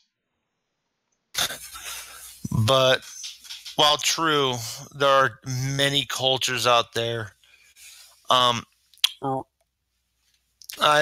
since joining Starfleet, I've discovered reading and actually experiencing are on complete opposite ends of the spectrum. What I mean to say is the Arachnothran could have read about them all. Actually, You're cutting out really bad, Darby. Say again? You're cutting out really bad. Okay. 1 second. Let me see what my strength is. 0. No, it's showing I'm in the green. We were still cutting out really bad. So go ahead and repeat what you had said. Okay. What I've been discovering since I joined Starfleet. Yes, Starfleet there are many species and cultures, but reading and having to handle the situations itself, like the Arachnothran, are on two opposite ends of the spectrum. I'm starting to realize.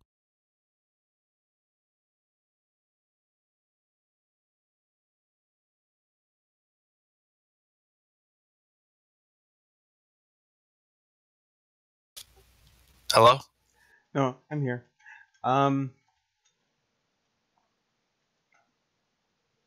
Do you think things could have gone differently? To be honest,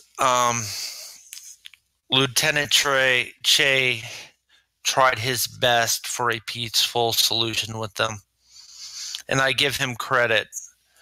He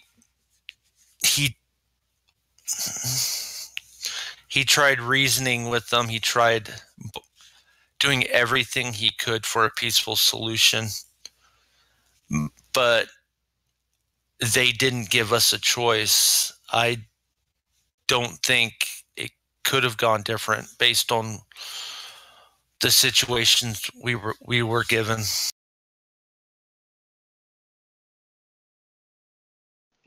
So, out of character, I really love how he insisted that Che was the negotiator in that last Raktatran mission.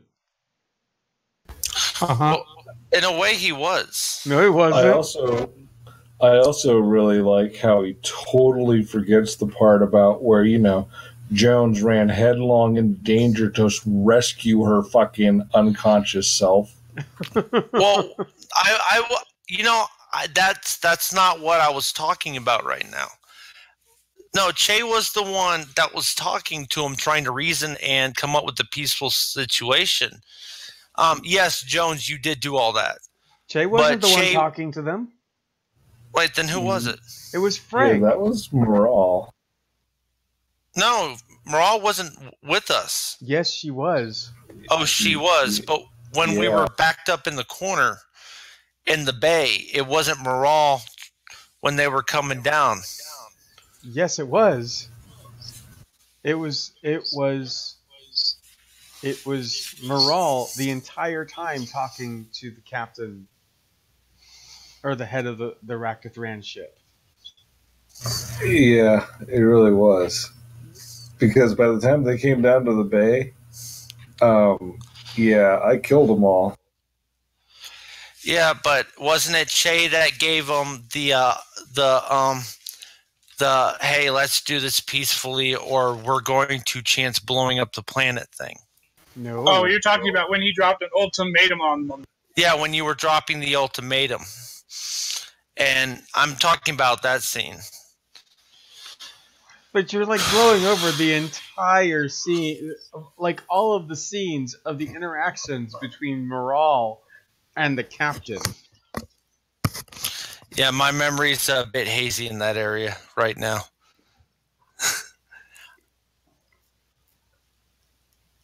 Yeah. Okay, let me redo what I just said. Let me edit Honestly, I'm a little flattered. Apparently, I love it that Che walks away as the hero of that story. My bad. And all he really was basically dropping a freaking last ditch ultimatum of no, don't fucking come near us. I'll blow the fucking planet up. I swear, I'll do. That's one of the no, I need to rewatch that episode on YouTube because that's one of the main things I remember. But yeah, let me re-edit what I just, let me mulligan that. So let me mulligan that. I apologize. Nope. Please? No.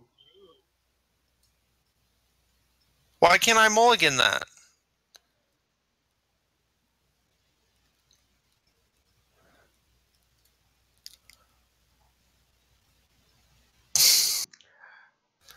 I think it's honestly because you misremember the adventures so horribly.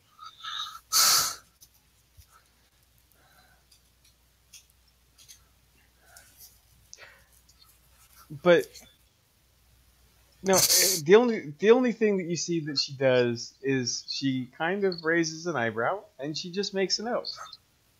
No, please let me mulligan that. Please.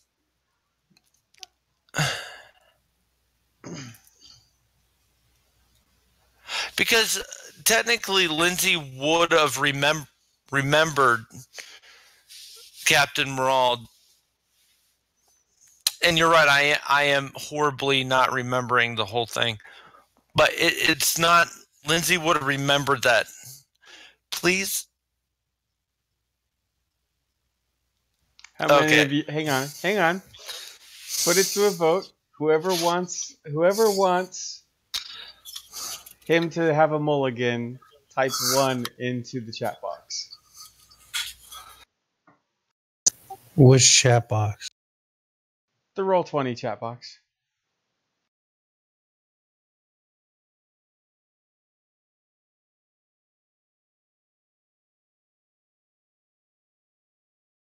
I'm okay with it. It has been a while since we actually got to play.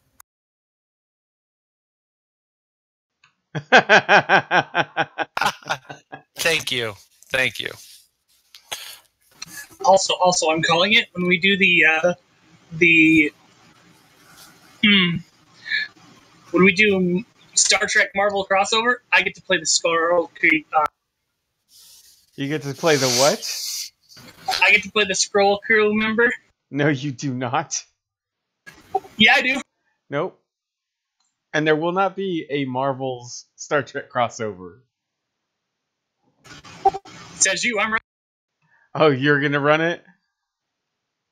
Sure. Sweet. I'll watch all of the original series for it. Oh, Lord.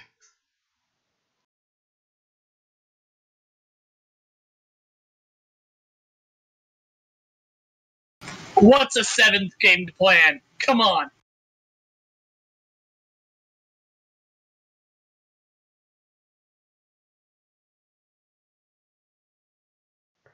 Okay, you don't get a vote, Darby. Oh.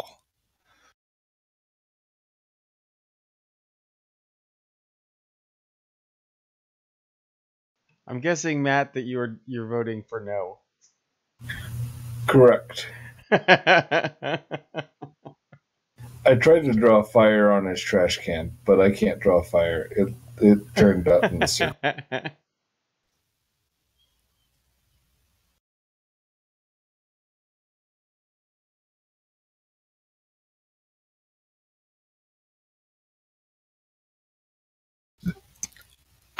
So you read the message then?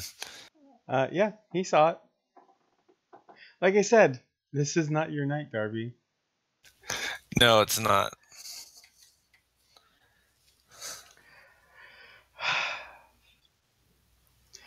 Okay. That's over half. That is over half, which means that, okay, you get your mulligan. Okay.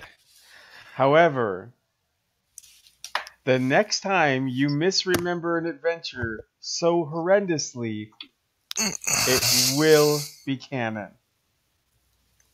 Okay. That's fair.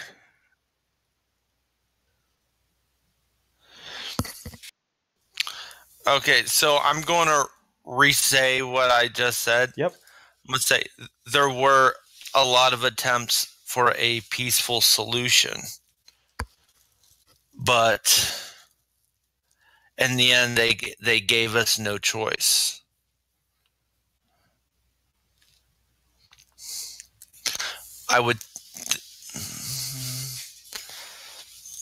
I don't think it could have gone differently.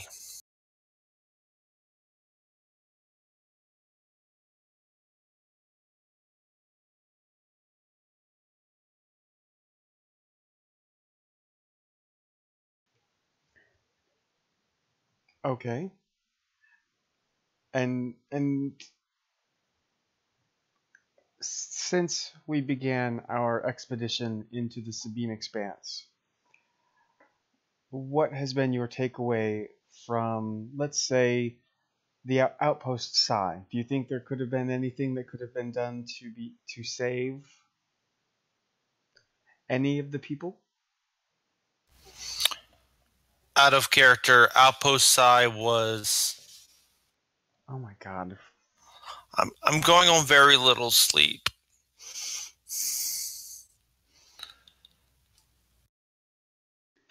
Somebody want to fill him in? Outpost I was that space station we went to, where everyone, you became subject to their perceptions and their reality changed. Oh. This is when Che got in Hartley's face because she Schrodinger's catted him. And made him yeah. food. Yeah, yep.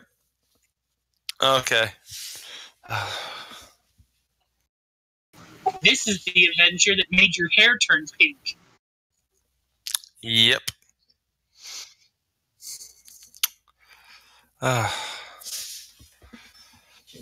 Honestly, I don't know. They were all living in their own reality, their own perception. If you completely remove that from them, what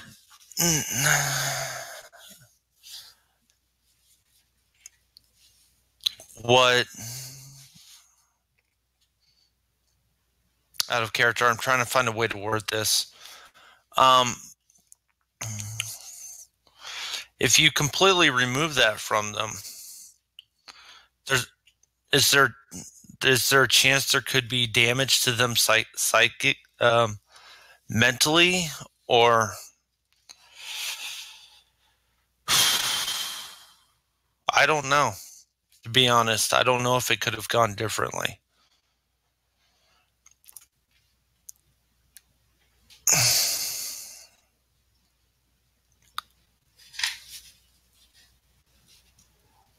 Well,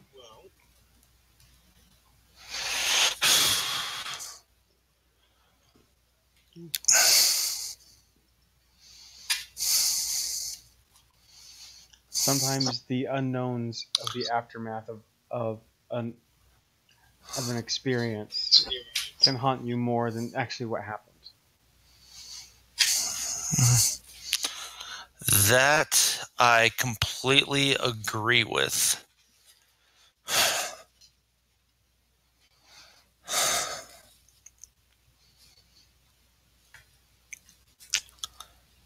And then we should probably talk about the ice planet with the living storm.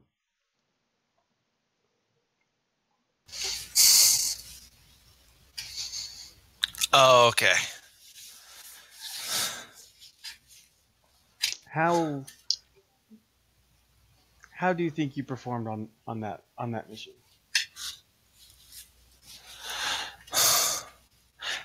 Out of character, if I remember correctly, my weapon blew up. And you got knocked out. Yeah. To be honest, I think I could have performed better.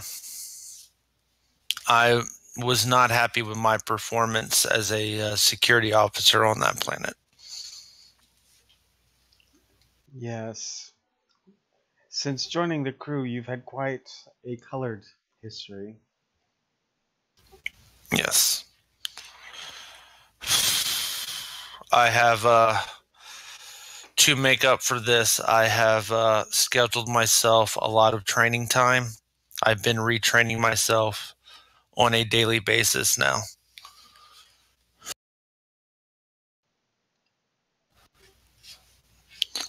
The cause of this, I don't know. Maybe I got too comfortable with my position.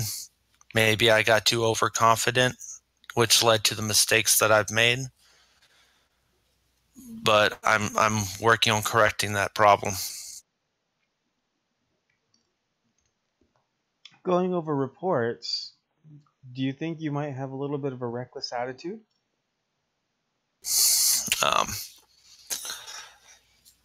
I wouldn't exactly call it reckless.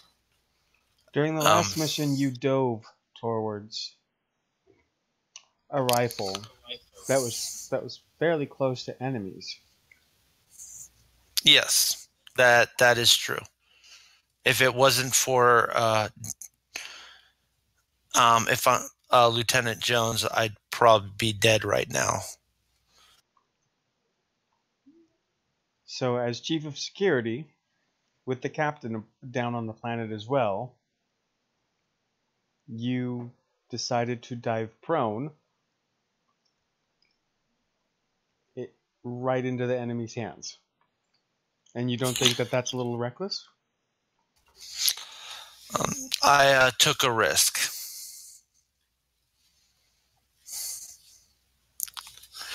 The rifle that I was carrying got knocked from my hand, and flew towards the enemy. And I took a risk, hoping that I could get the rifle and cover Lieutenant Jones as he made his way back to safety.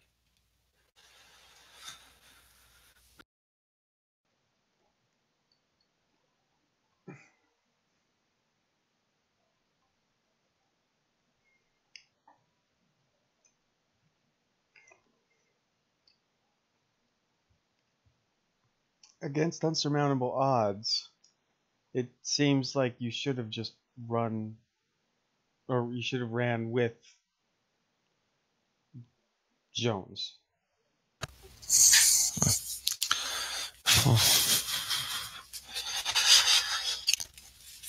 But without a weapon, I would not have been able to contribute. I would not have been able to cover Jones.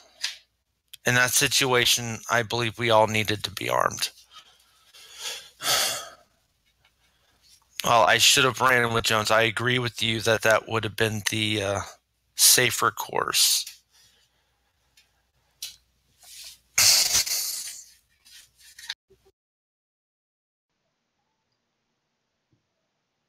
And there's the key word, safer.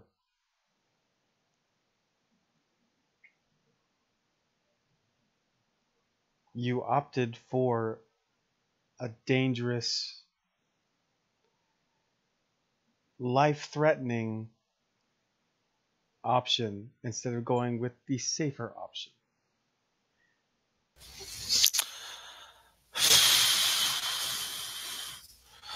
So that tells me one of two things.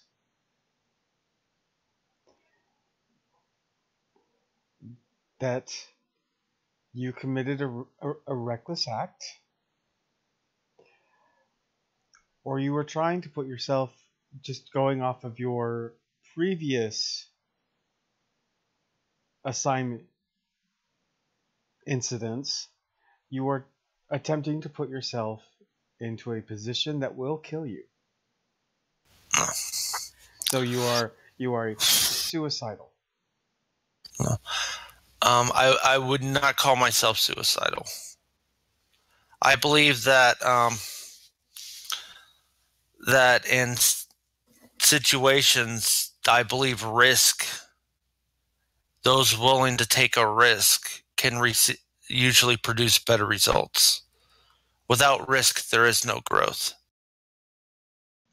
But knowing when to risk everything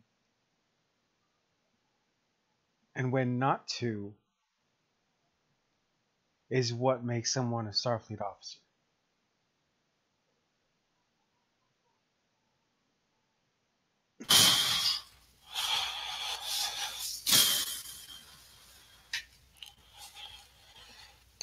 I agree, but if let's just say I took the safer option.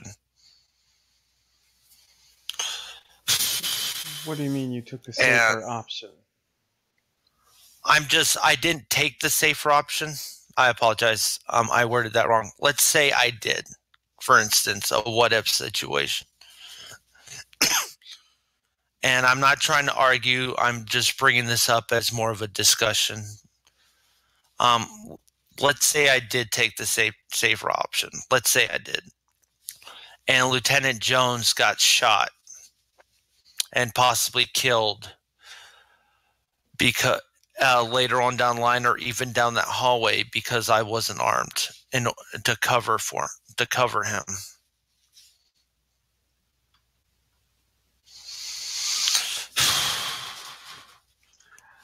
Okay, but you posit that, but let me posit something else. Okay. Had you forgotten the rifle and ran with Jones, you would not have slowed him down for him carrying your weight. That is true. So not only then did you slow Jones down, but you still left him open for phaser fire.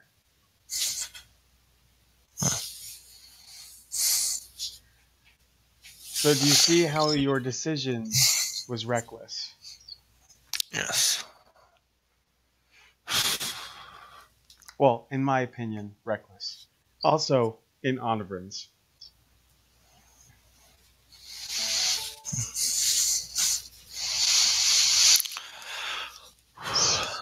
Speaking of Commander Onabrin, he has great concern about your ability, given your away team track record and the last experience with the ship at Red Alert. Yes. My performance at the console was poor at best. I agree with with his decision to take me off of it. I believe I would have done the same in his position. I'm glad that you are refreshing your skills. Now, which leads me to my next thing I need to talk to you about. I have noticed that you have spent 95% of your time off duty in the holodeck?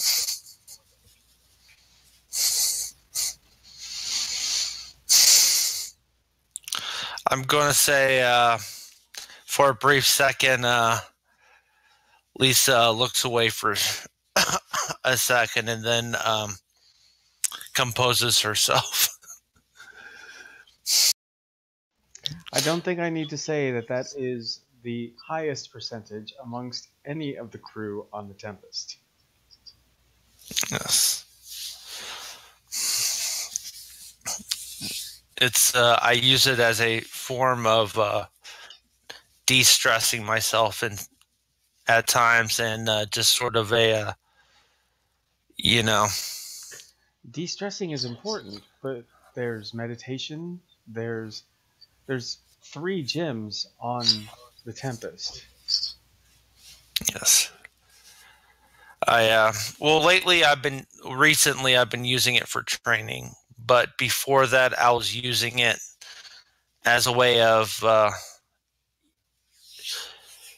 kind of distracting my brain from the normal everyday activities, kind of keep switching it up a bit. And I believe the holodeck's great for that. Yes, but there's such a thing as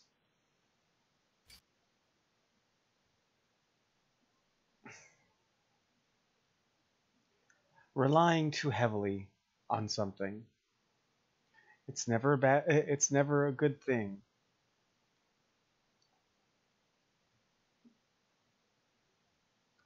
I mean, a lot of my colleagues would diagnose you as a holo addict. Do you feel the same way? 95% is a lot.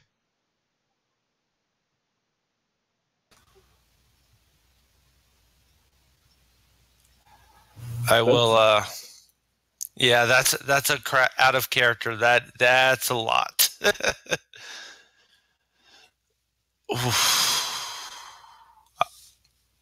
Well, I will. When I go to the holodeck, I will set a timer and restrict my usage, and we can see how that goes. If you agree with that solution, I will agree to allow you to attempt to self-treat this quote-unquote holo addiction. However, I want to see numbers below 60%. I would prefer below 40. but below 60 is a good start. Let's shoot for that. But we're ultimately going for under 40%.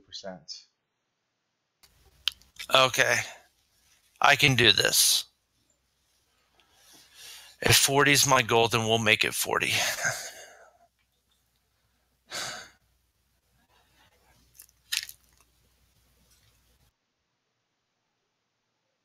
Okay. Let me ask you a question, Lieutenant. Now that we've moved past professional issues, do you foresee or do you have any problem?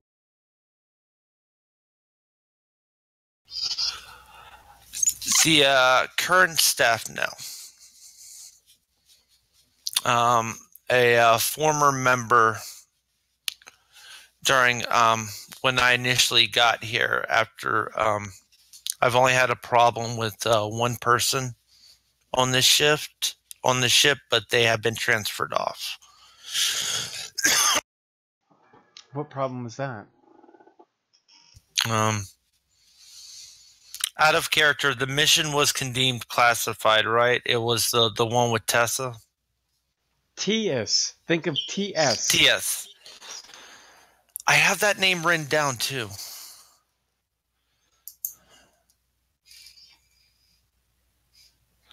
Okay. But she wasn't a member of this crew. She was just a mission specialist. Yeah. It was the mission specialist TS. Well, she was never a member of our crew. That's true.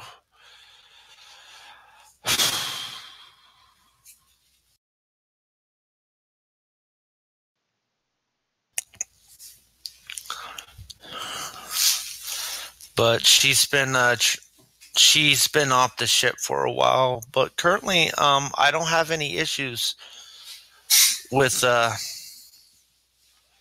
any of the current staff. I believe they perform very well. Okay, that's professionally. Personally, Personally, well,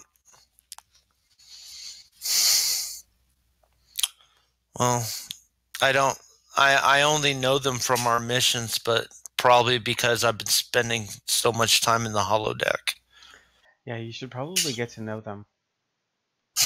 Yeah.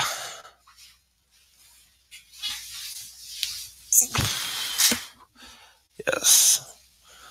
But I don't know them very well on a personal basis, so can't comment whether I.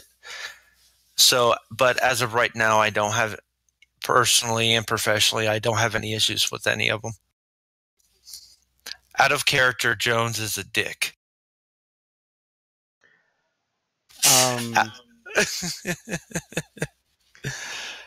Then might I recommend, Lieutenant, going to the mess hall. That is where everyone seems to congregate at some point. Okay. And lastly, aside from Dr. Nar, have you had a chance to meet any of the other officer exchange program members of our crew? Out of character, are any of them in the security team? You have one. Yes. I have one on the in security that I've never met them. I've met. No, you've never met them. Oh. No, I don't think I have. Besides the doctor, I don't think I have. Oh, I really do need to spend less time in the holodeck. Yes, you do. Well, there will be a social gathering for the senior staff and the members of our crew that are part of the officer exchange program within the next week. Okay.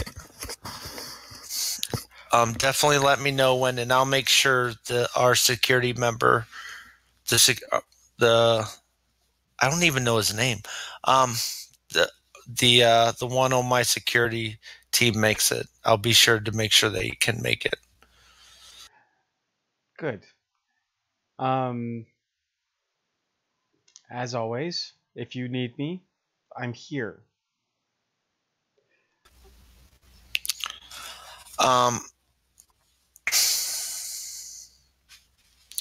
I would like to schedule another appointment later on down the road. I would like bringing up Tessa. TS. Bringing up TS. I would like to talk about some things in the past, if that's okay with you later on down the road. Sure. I can schedule it for within the next week. I'll let you know at the beginning of duty tomorrow. Okay. Thank you. Thank you.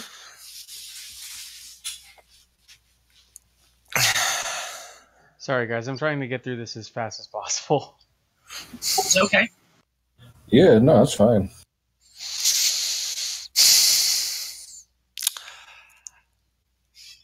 Hartley is going to go back in her room, and hopefully the engineering team has already fixed the issue.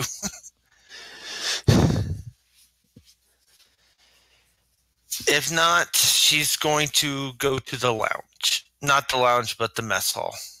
Okay. So you're going to the mess hall. Well, if her room's not fixed. So you're going to the mess hall. Yep. Okay. So You are so very lucky, Emily. You're last. Wait, what about me? You're next. Ah, shit. So I'm not last then. No, you are last because you haven't gone yet, and everyone else has. It means Jones first, then Nar. Yep, Oh. Okay, gotcha. because I've been random rolling for everybody.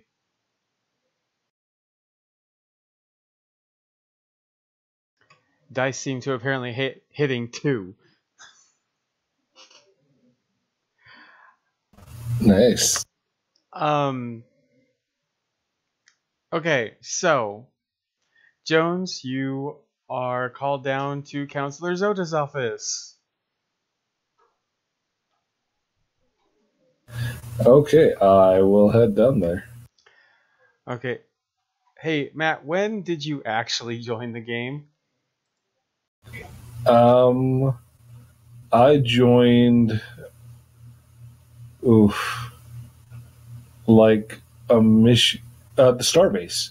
The Starbase is when we said I joined.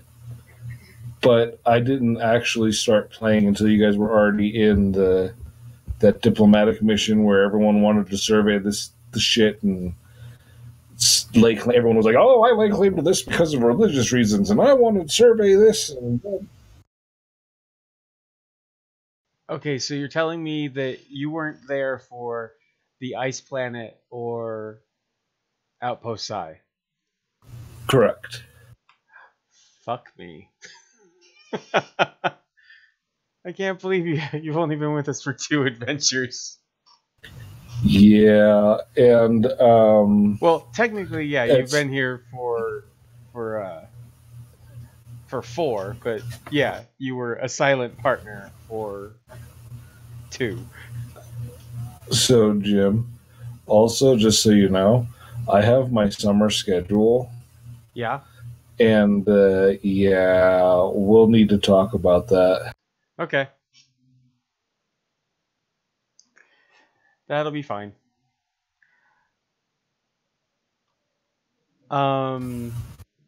Okay. So you meet with Counselor Zota, who is a Bolian.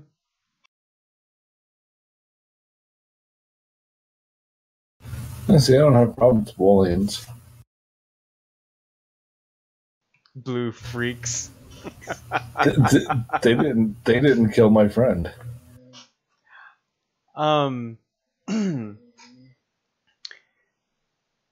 You know, she invites you in. She has a big smile on her face.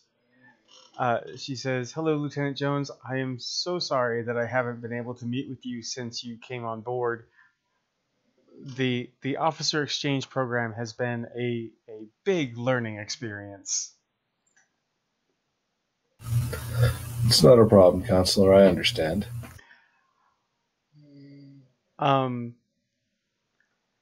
She goes into the whole spiel about Starfleet Medical and the mandatory testing after the Raktathran encounters. And then she goes, "Since this was your very first encounter with the Raktathran,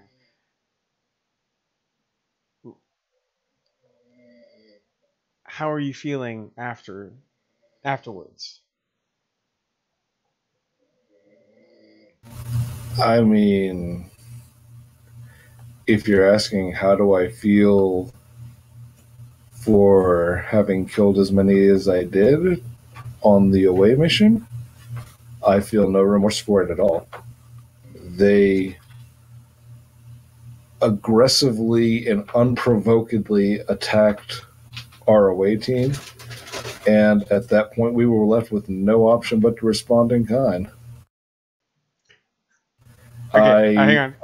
Out of character, if I remember correctly, didn't you guys kill the scout team first?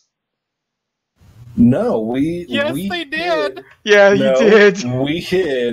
We hid on the outskirts of the camp.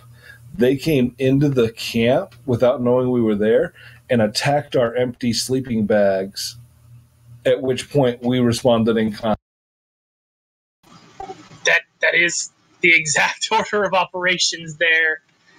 They came in, hosed the entire clearing without any remorse, and then were shot. So technically, yeah, you did draw first blood. Well, I'm not saying we didn't, but We did draw first blood, but we didn't attack first. Correct. It's not our fault they don't know how to shoot or look at a fucking sleeping bag and go, oh, hey, that's empty. Shit, maybe we're being ambushed.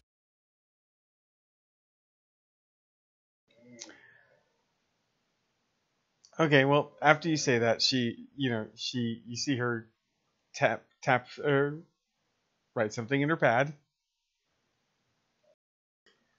I mean, don't get me wrong, counselor. If you've read my file, you know what happened to me during the Dominion War, and I do not like having to use violence.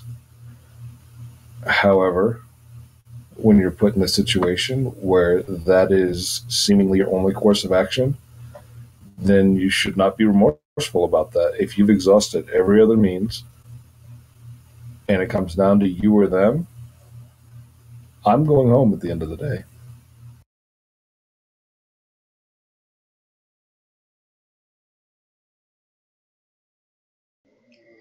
Again, more writing in the pad. I'm going to be relieved. Psychopath.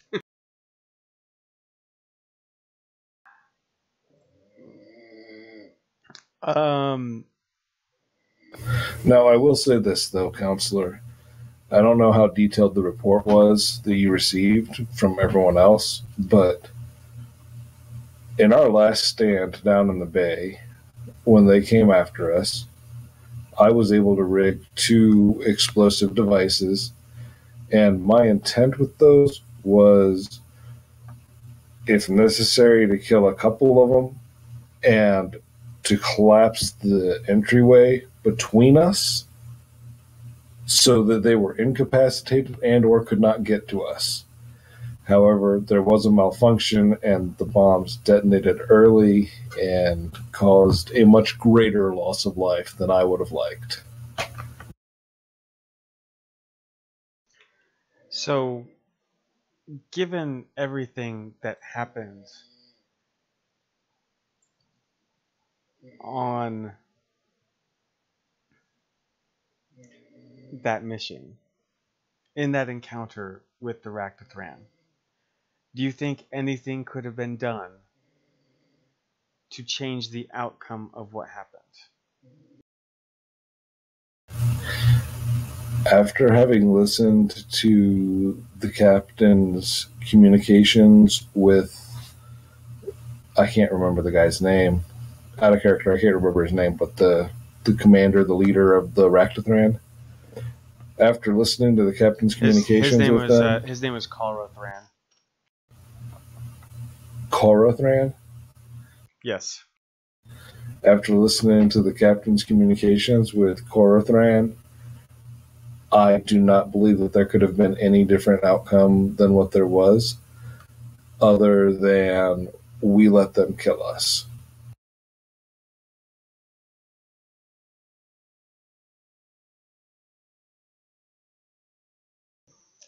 Okay. And having fought the Jem'Hadar or the Dominion, is there anything off-putting about anything else about the Raktathran that is off-putting to you? That would make you possibly freeze up in another encounter? I would like to think that my experience fighting the Dominion helped lend itself to that situation to where I did not freeze up. And I would think that that would continue to be the circumstance.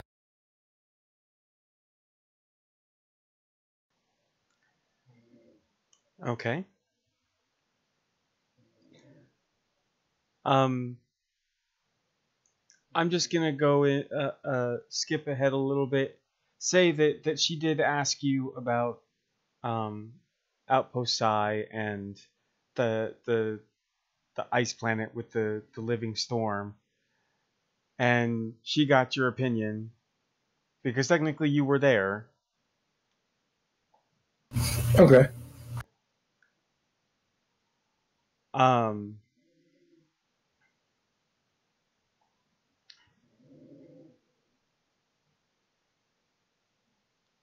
and um,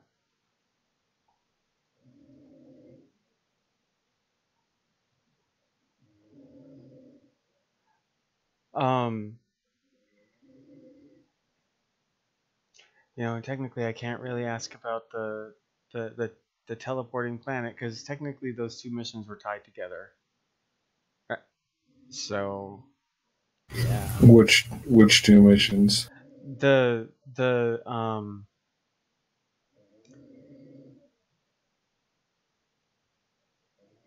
oh wait, well no, actually, oh fuck, I forgot the biggest part of the stupid. Oh, I knew I was missing something. Well, I just fucking forgot to ask the majority of the or half the players about this. So tell me, when what so having fought the Dominion, how are your feelings lying towards the true way?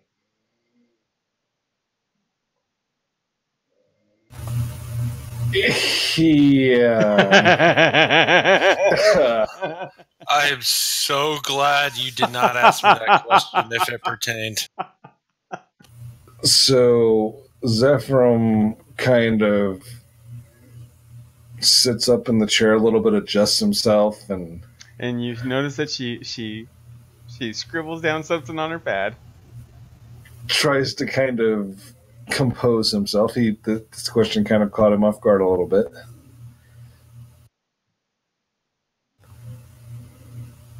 I personally have no trust or desire to affiliate with the Cardassians in any way.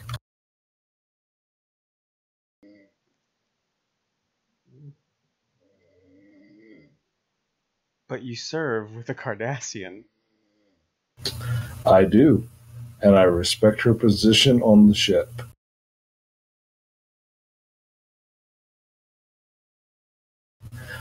After seeing her in action down on the planet, she appears to be trustworthy and competent, more than competent, in her duties. That does not mean that I have to like her.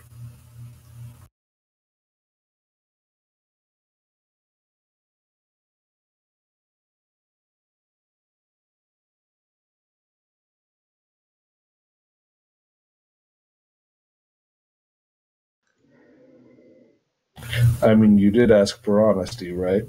This is a quote-unquote safe place. I always want honesty. Makes me a little sad I'm not a Betazoid.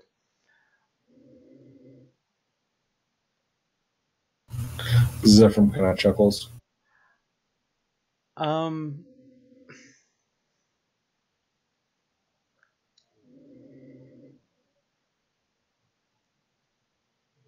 Is this something that you've talked to other counselors about? Because I haven't really looked over your psychological profile yet. I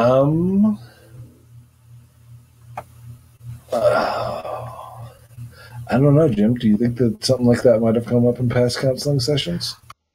In 3 years, I am sure something has had to have come up. Yeah. Especially, maybe not necessarily regarding the true way. But well, no, because technically the true way is war. just starting. So yeah, I would be fairly certain that I would not call it I would not necessarily call it a hatred of the Cardassians, but my opinions have been strongly voiced through previous counseling sessions.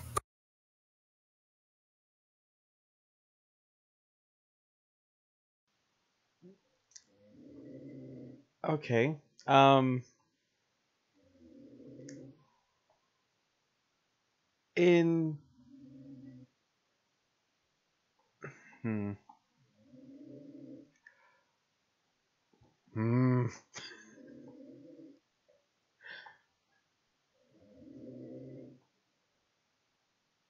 Zoda's dancing around a landmine.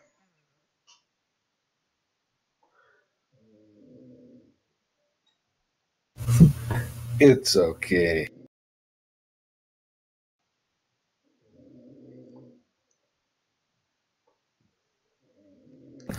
So, what kind of a reaction does she seem to have to what I've been saying, as far as like the Cardassians and Dr. Nar are concerned? She's raised her eyebrows a couple of times and has scribbled down stuff into her pad. Ah, she's the classic Freudian psychologist. So, with your absolute refusal to want to work with Cardassians, what would happen if, say, an officer exchange program candidate came up who was Cardassian, just like Nar?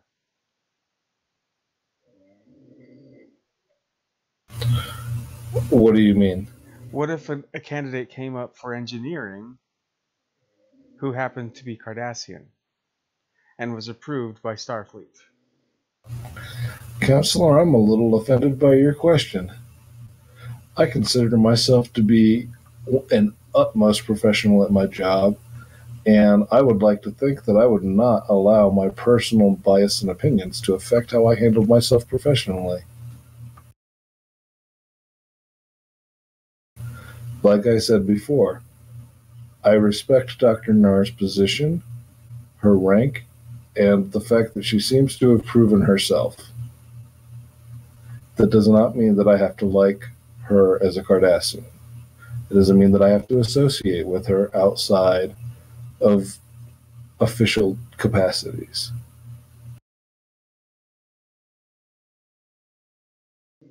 Yes, but but the key issue here is you don't have to deal with her every day on the ship.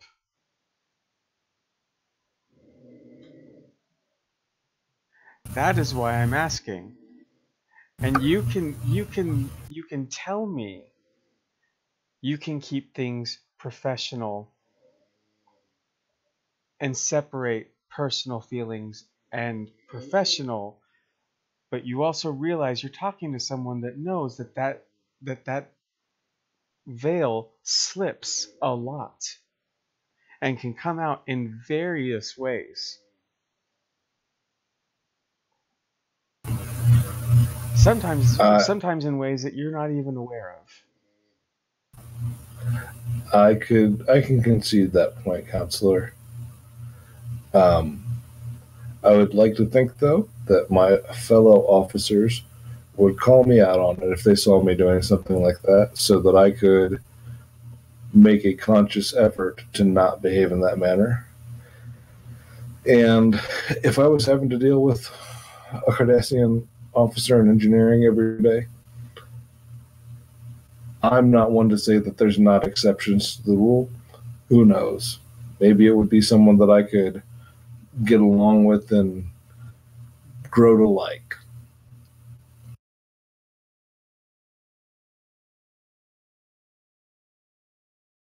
Out of character, or it could be Garrick, Or what? or it could be Garrick. Yeah.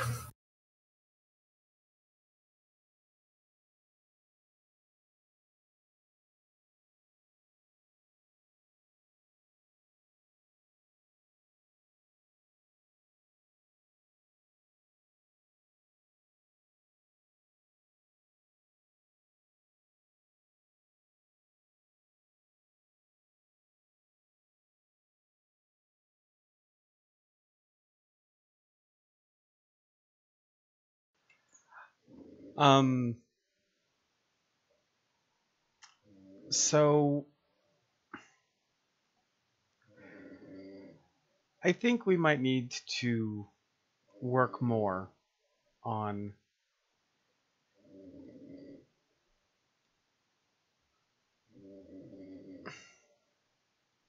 this.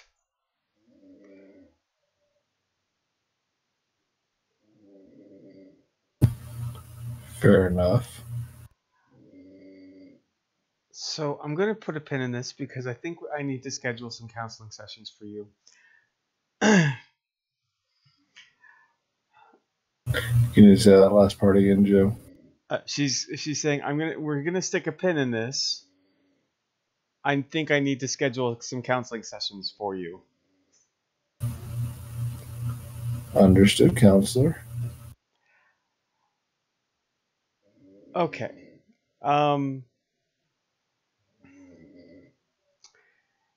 Is there any member of the senior staff that you have concerns about?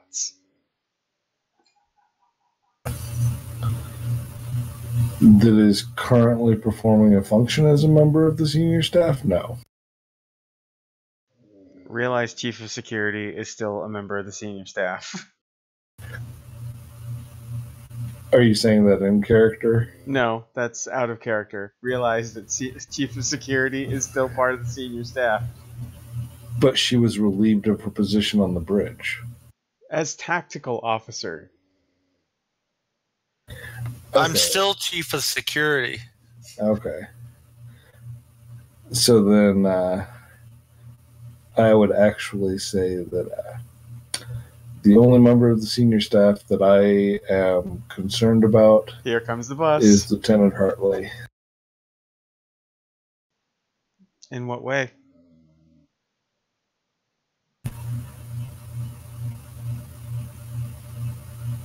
To be frank, I question her competency at her job in all aspects.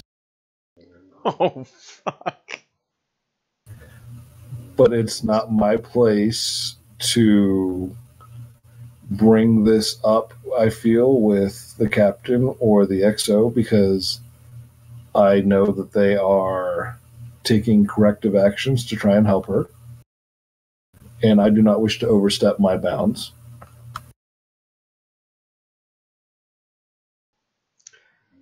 Okay. I think that Lieutenant Hartley certainly tries. I feel like she has the heart, but that she might be in the wrong field.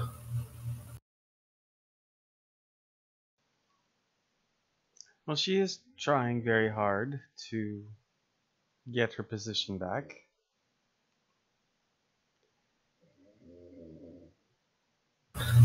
That's what I've heard.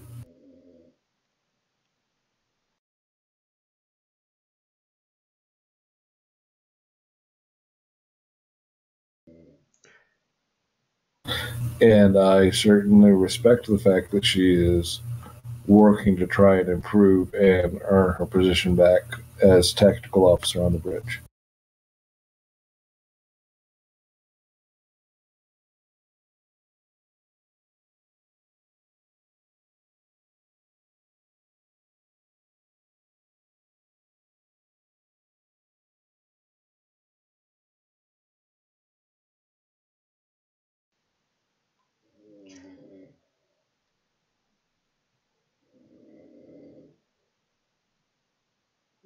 Okay.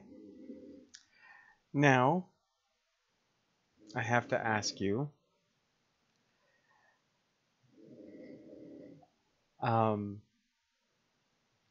if you've had a chance to meet any of the other Officer Exchange Program candidates since. I don't think I have I? With the exception of Dr. Nar, no. You haven't really associated with anybody outside of away teams. Well, I mean, yeah, no, not really. Uh, Actually, counselor, no, I haven't. I've Oh, well, been great. You will busy. get a chance to meet. What? I said, oh, great. So that means you'll be able to get a chance to meet all of them because I need to schedule an event or a meet and greet between the senior staff and all of the officer exchange program officers. So you'll be able to meet with several species. It'll be wonderful. Zephram smiles at her and says that he's looking forward to the opportunity.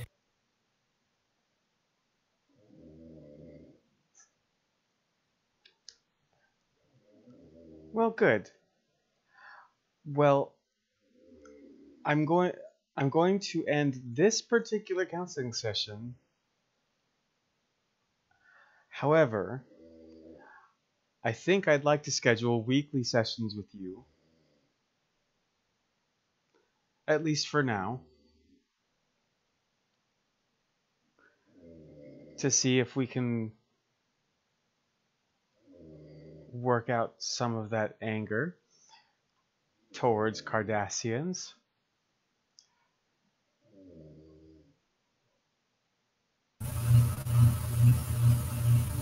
But you know, Honestly, counselor, I don't know how much of that we'll be able to do, but I'm willing to put in the effort. well, we can work on it. If it doesn't work entirely, it doesn't work entirely. But I'm persistent. It's one of the things I love about humans. They're very optimistic, just like me. Make his whole staff Cardassian. Oh, you want to see how fast I can overload a fucking warp core? I wire the engine to the hole outside of Hartley's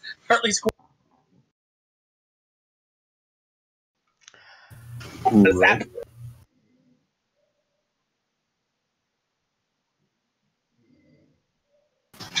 except we use plasma conduits, not wires anymore. I can figure it out. And she does say, you can speak to me anytime you'd like. My door is always open to anybody.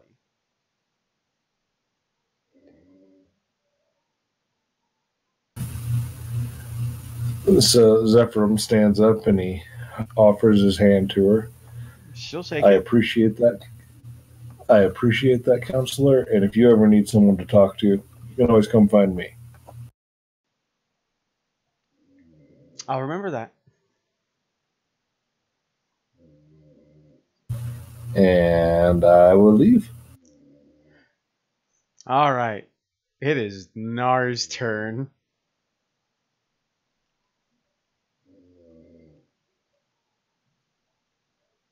Yaha.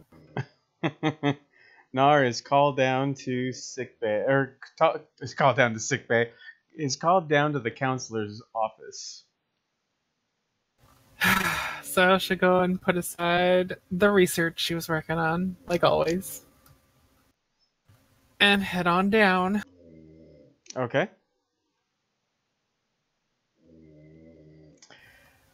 So then, counselor, is this about my recent kidnapping? Is this to be a debriefing, a deprogramming, or perhaps you want to find out if I'm a spy now? Well, I was going to begin this whole affair with, "Hi, Doctor. It's nice to meet you. I'm sorry I haven't gotten a minute to speak with you since you came on board." That's not true. You met with me once before in the mess hall. Well, then let me take that back. Because DM has terrible memory and meds don't help. Fair enough. Well, she'll just say, I was going to begin the session with, hi, nice to see you again. But this is sort of a debriefing. If you want it to be a deprogramming, I guess we can do that. I mean, I'm sure that there are lots of people who want to know if you're a spy. I can ask if you truly want me to. But no, there's other things that we can talk about. Very well. First, I should... You're the counselor. I'll follow your lead. I take it that there aren't a lot of counselors in the Cardassian militia. We have a few, but old habits die hard.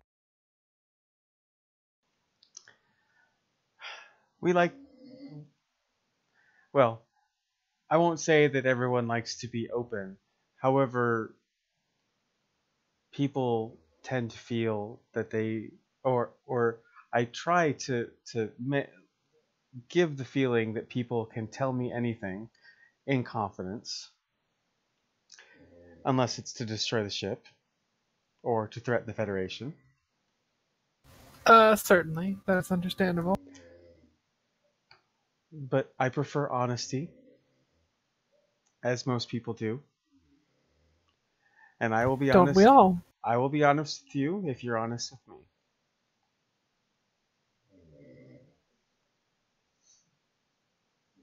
So I've never actually, truth be told, I've never actually been in a situation like this with the Cardassian. This should be rather interesting. First off, how are you adapting to Starfleet procedures, and how are you liking life on the Tempest? It's been informative, to say the least. Is that a good informative? A bad informative? I'm not sure. A little of both, I think. Definitely not exactly what I expected. It's never quite what you expect. Of course not.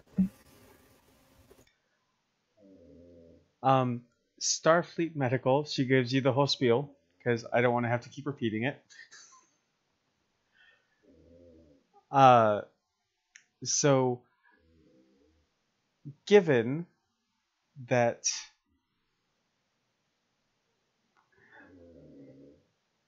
this was your first encounter with the Raktathran, yes. What are your thoughts on the species as a whole? Aggressive. Overly aggressive. They make the Klingons look fairly tame by comparison. Oh, you're lucky Frank is asleep right now, or else he'd be scratching your eyes out.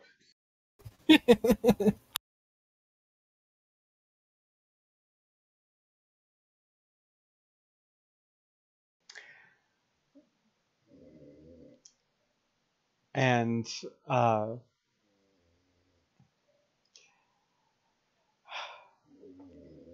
is there any aspect of the species that is particularly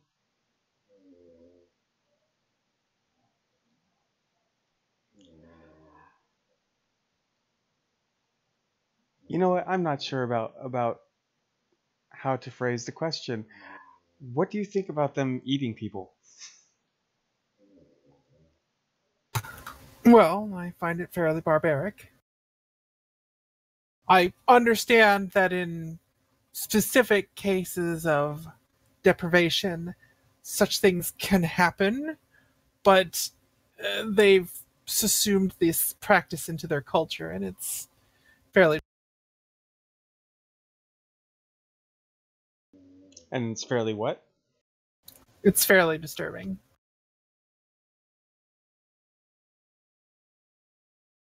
at the very least, unusual for most, I don't want to say civilized species, but most species that have reached a certain level of society. No, technology, I suppose.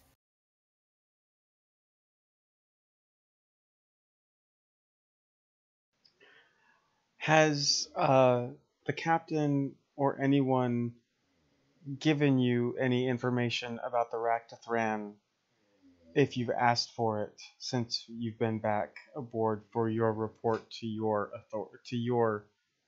um, higher ups? I've gotten the basics, certainly. Well, if you need what information Starfleet has, I will happily give it to you. Certainly. They may be a threat. Especially if we don't know where the planet teleported to, so we have no idea where the Raktathran homeworld is.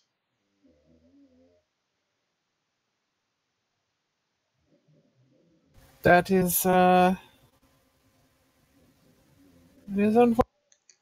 And if it's a possibility that we've encountered them out here, they could very well be close to the Cardassian border. That's why I want to ensure that you have the most information to give to your superiors. Certainly, and that is most appreciated. Okay, so moving on to the mandatory 1 month review of our expedition into the Sabine Expanse. I get to ask about missions that happened since we entered the Expanse. So going back to Outpost Psi, do you think there was anything that could have been done differently to change the outcome of that mission? I'm honestly not sure. It was certainly a very unique circumstance. I feel like we did, in fact, try our hardest to bring that to a satisfactory conclusion.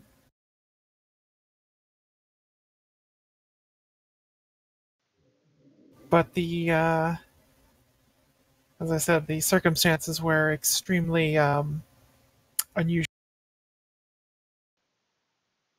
The deck was stacked against us to begin with. It seems that we've had quite a few of those adventures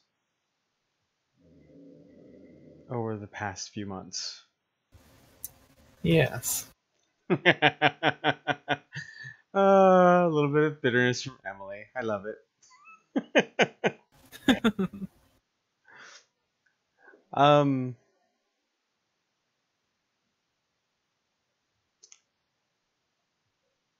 so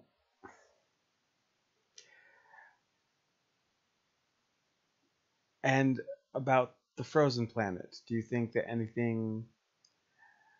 What was your reaction to finding a life, a sentient storm, and how do you think that mission went? Well, I was barely aware of the storm itself. I spent most of my time within the caves with the Breen.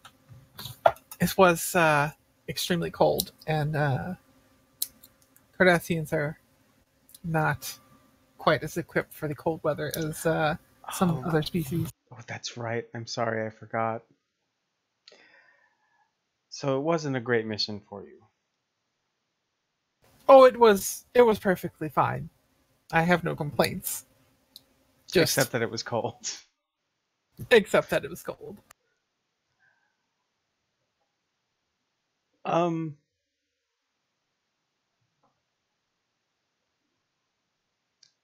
And then we get to a mission that certainly had everyone on edge. The True Way. Yes. I understand from your service record, the parts that weren't redacted, that you left the Cardassian militia, the Cardassian military, just after the Dominion, after the Cardassian Union joined the Dominion. Mm-hmm. So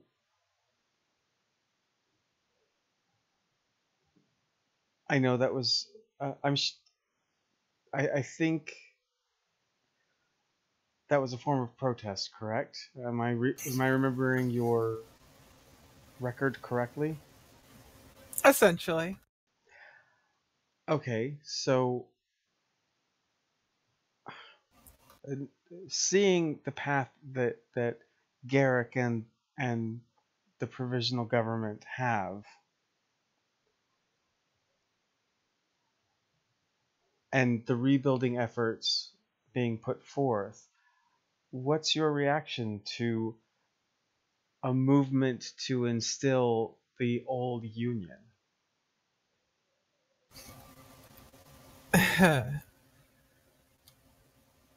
Well, I think the whole thing is foolish and counterproductive. It's a bunch of old men, maybe not literally, but figuratively, grasping onto an old way that allowed them nearly unlimited power. Simply because they're afraid.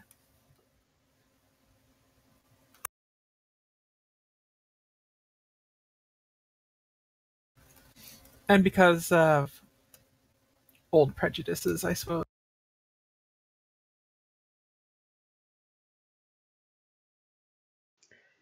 And the thought of them using hybridized Jem'Hadar ships?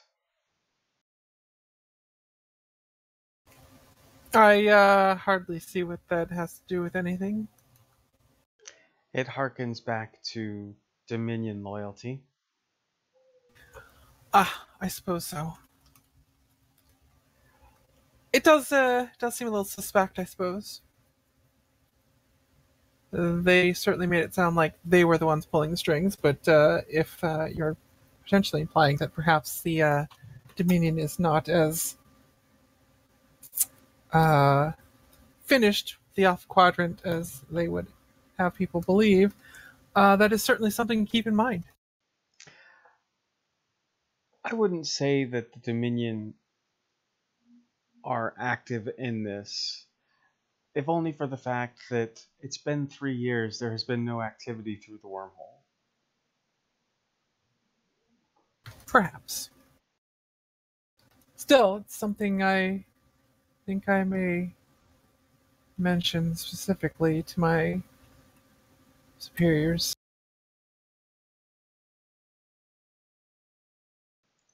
Do you think the True Way movement is large? I mean, I would not posit to guess. I would hope not, at the very least. They're terrorists. Plain and simple. And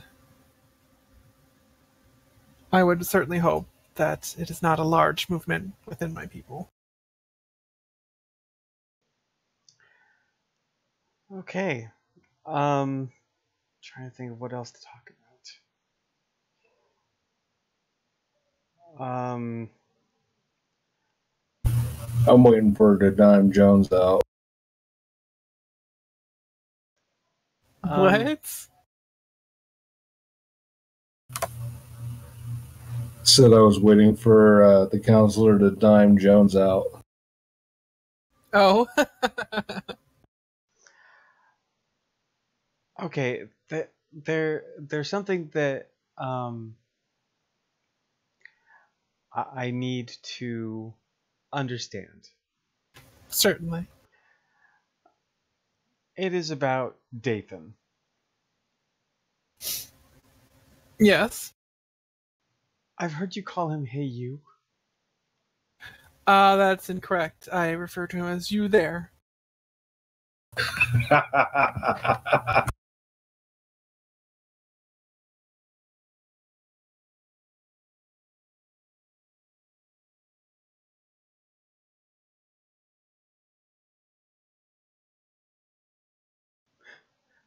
I want to stop laughing before I continue.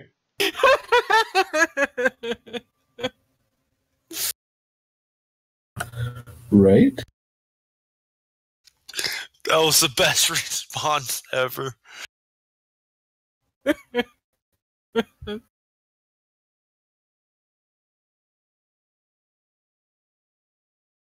Damn you, Emily. You're welcome. Can I ask why? Certainly. First, his or well, not his. That's well, I suppose his, but yes, his people did not leave a very good impression on me at our first meeting. On top of that, his unusual need to please me and get on my good side is not only slightly obnoxious, but also a little bit suspicious.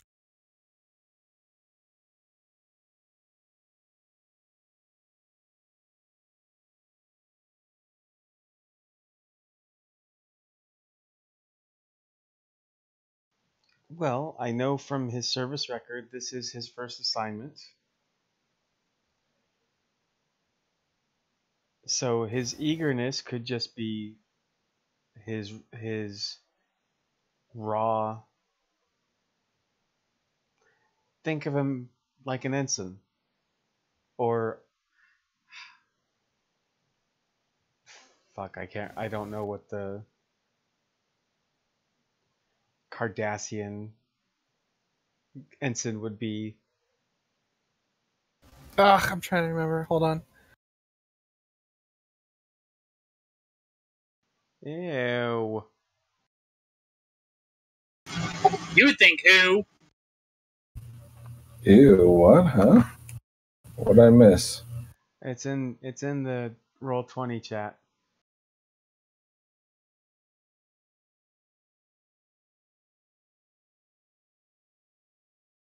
Ew.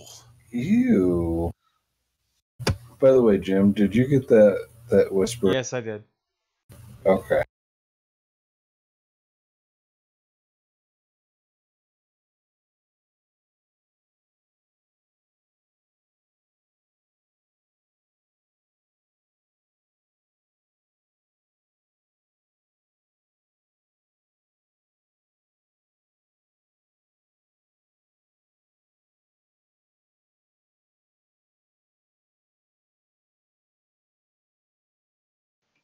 Was it? I'm sorry. I think it was Gil. I think it was. Sorry, that's what I've come up with. Anyway. It doesn't matter, but she uses the appropriate rank for the Cardassian Expeditionary Force for ensign or raw recruit. Sure. She just says maybe that's the reason he's so eager to please. Not to mention that this is an officer exchange program, so he's now on a different. He's now in a different environment. Perhaps. And it's not as if I haven't taken that into consideration. I don't keep him from his work. I don't purposely avoid him, and actually he's been fairly helpful recently with my research, which the fact that he has been is somewhat impressive.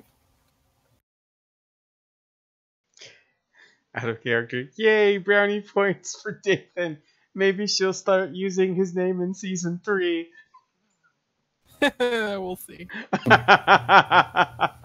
Negative, Ghost Rider. Season 7?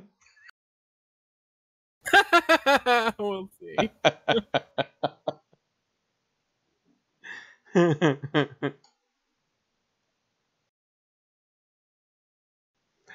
um, okay.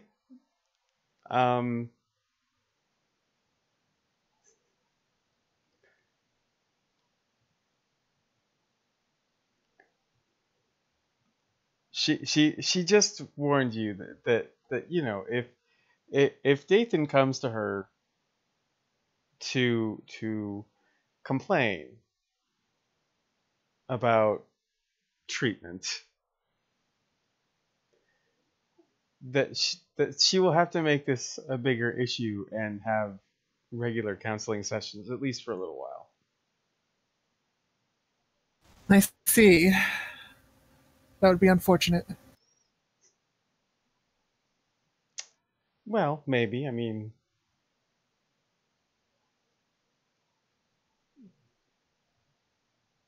have you been social on the ship?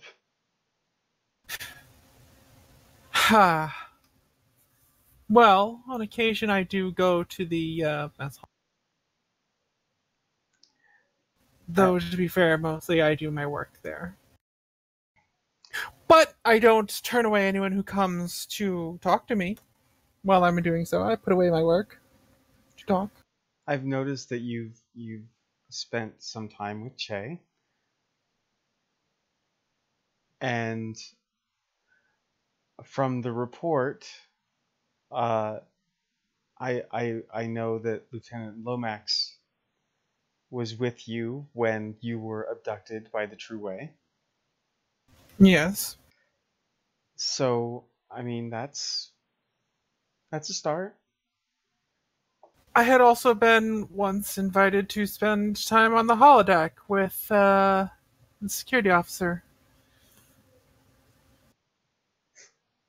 I'm still not entirely certain whether or not she was attempting to engage me in a romantic relationship or not, but the physical Out of activity character, that she the chose answer is no. was unpleasant. But I did try. Wait, she was flirting with you? You think so? Out of character, no. I'm not sure. I'm really not up to what humans consider courting behavior.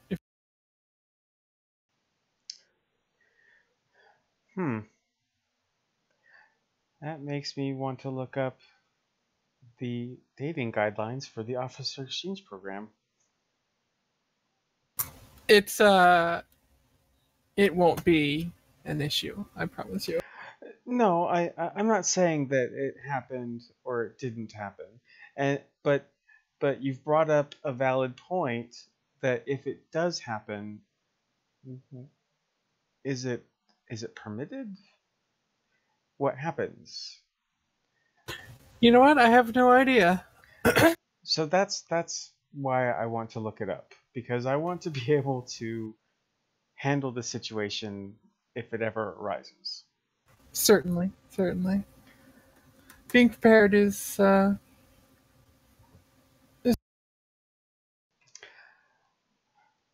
I try to be as prepared as possible. don't say it's a good thing. Okay. So, are there any concerns, or is there anything you would like to talk about? Such as? Anything that you're having issues with? I mean, again, I'm here to be a safe space.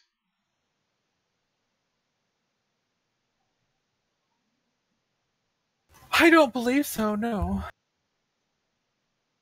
It's like pulling teeth. Again with the molars. No, I didn't make it. I did not make that joke. I did not make that joke. It has to come up once every episode. Yeah, I was gonna say, I was just thinking too, man, no one's made a molar joke yet. That's because Frank fell asleep like a I while was so ago. proud of us, and now my heart is broken. You're welcome.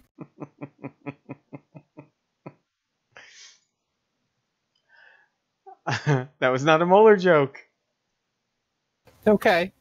If you say so. It wasn't intended to be anyway.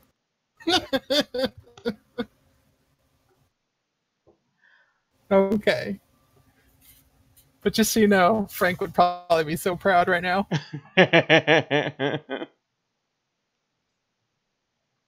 Maybe just a little bit.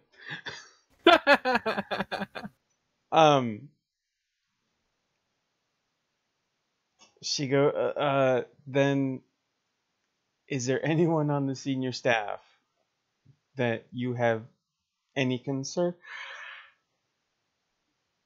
Oh, excuse me. Any concern over?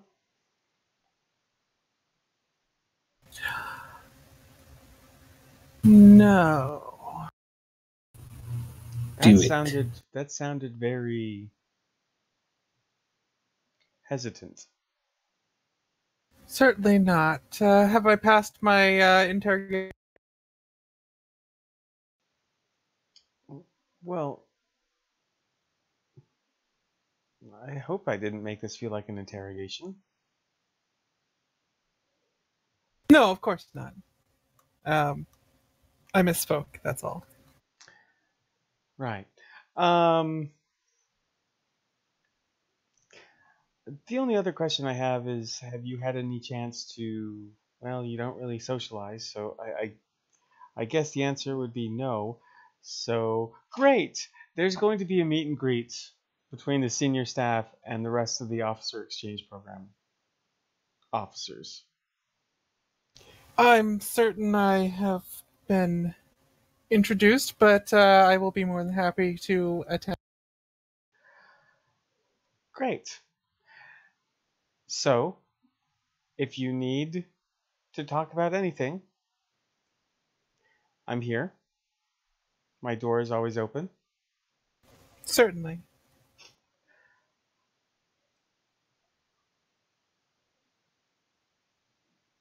And I will probably see you within the next week for the meet and greet.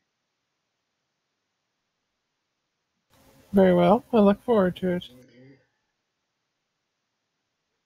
Okay. So she dismisses you. Or she doesn't dismiss you because that would be fucking rude. But she escorts you out to her office. Yeah, get the fuck out. Done with you. I totally thought that Emily was going to be like, yeah, so I'm pretty sure I have plans for whatever day that is. It is mandatory. Cardassians are used to that word, aren't they? No, see here, she just assumed it was mandatory. Yeah, it is mandatory. See? No, I was trying to approach the whole thing like a Cardassian. I know, it's going to be so hard for her. She is so... You think that Dathan is bad.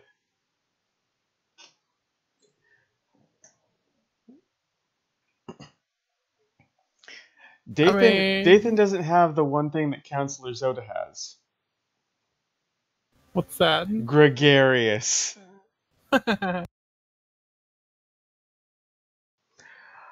Okay, so in the aftermath, Hartley went to lounge. Che went where?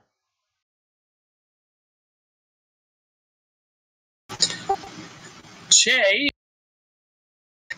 went to the holodeck. To do his nude bathing? Or nude sunbathing? Yes. Vegas. I just made this an on-demand Star Trek show.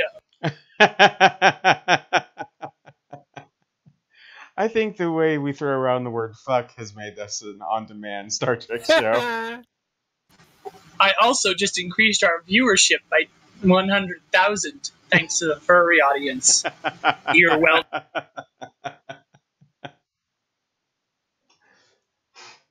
Like they weren't watching anyway. Right. Nerds. Okay, so Che's in the holodeck.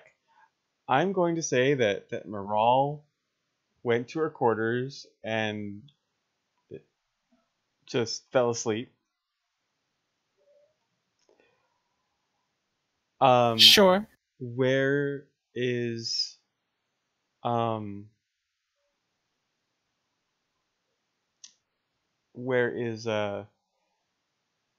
going? Well, a specific point about socialization was made. So she's going to, like usual, she's going to take her research and go to the mess hall. Okay. And where is Jones?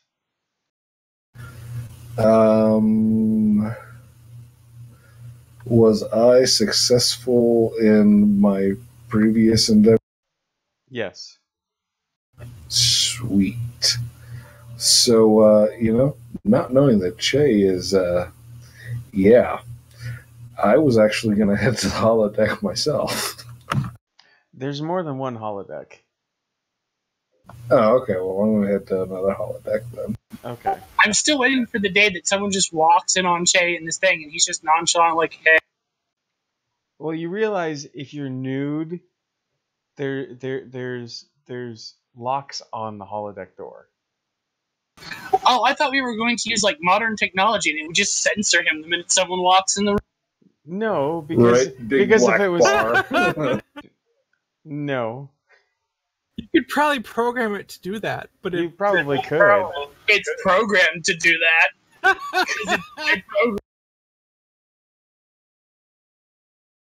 So he just No, leaves no. it unlocked so that when people pop in, he gets a sensor bar. Yeah, it's just pixelation all across it, just like, hi, how you doing? Shay, where's until you? until the day it malfunctions and someone walks in and it censors your face. A minute. That would be like the funniest Star Trek joke. Like, nude beach program. Guy walks in, boom, sensor bar. The marvels of technology. That would be so funny. I'd laugh my ass off. Okay. And Roddenberry just rolled over in his grave. So I'm sorry, Roddenberry. No matter how utopic the future gets, we're still going to be nude underneath the clothes. all right, since it is after 12, I think we should end it here for now. And there are some things that we can pick up at the beginning of the next adventure, like Hartley's quarters. And if you want to do a little bit of socializing, then we can also do that as well. Before we all get ambushed at the officers' ball? Right. And I say next week, but I know next week Josh is going to be unavailable. But because my coworker's an ass. Because your coworker's if you watch this, you're an ass. However, if everybody else wants to get together, we can. I'll leave that open on the Discord. So So yeah, that's pretty much it. So I have a question for everyone since we've got everyone but Frank here right now. So my summer schedule starts June 9th. Okay. And my days off are going to have to be Thursday, Friday, Saturday, which means I'm not going to be able to stay up late on Saturdays because I'll have to be at work at 4 a.m. on Sundays. Well, it just means sleeping before the session. God. Duh. You know, if I could get my D&D group to move to Friday for every week, then yeah, that would be totally doable. Yeah, because my issue with their schedule is that this is my only availability is Saturday. I work every other day a week. You know, I understand. I just wanted to let you all know I'm definitely down to do next week, Jimmy, because I will be available next week, but the weekend after that, we're going to be in Denver at the con, so I won't be available that week. Okay, well, on days that you work, what time do you go to bed? Days that I work, I usually go to bed between 7 and 8. Oh yeah, so that would definitely cut you out completely from. Yeah, because I have to be I get up at 3 a.m. my time. If you can move your D&D schedule, we can always start the game earlier if that's cool with everyone else. Well, I know Emily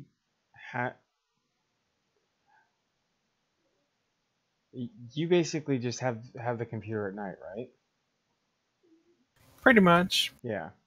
I don't want everyone else to have to rearrange their schedule because of me. I just wanted to let y'all know what was going on with my schedule. Plus, like, I really don't want to have to drop out, but if that has to happen while I'm on summer schedule, I mean.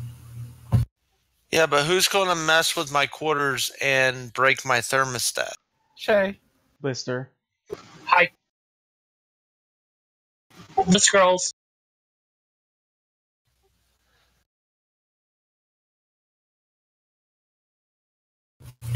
I mean, in all reality, unless you guys found another player, Jimmy has a fairly good idea of Jones's ideals and the kind of person he is, so Jim could just NPC him for a while and he could still fuck with you on my behalf. I technically could. Trust me when I say Jimmy is a bit sadistic in that area. But I'd prefer it to be you. But realize that even if I did, I would hope that when your schedule becomes available again, you would rejoin the game. Oh, absolutely.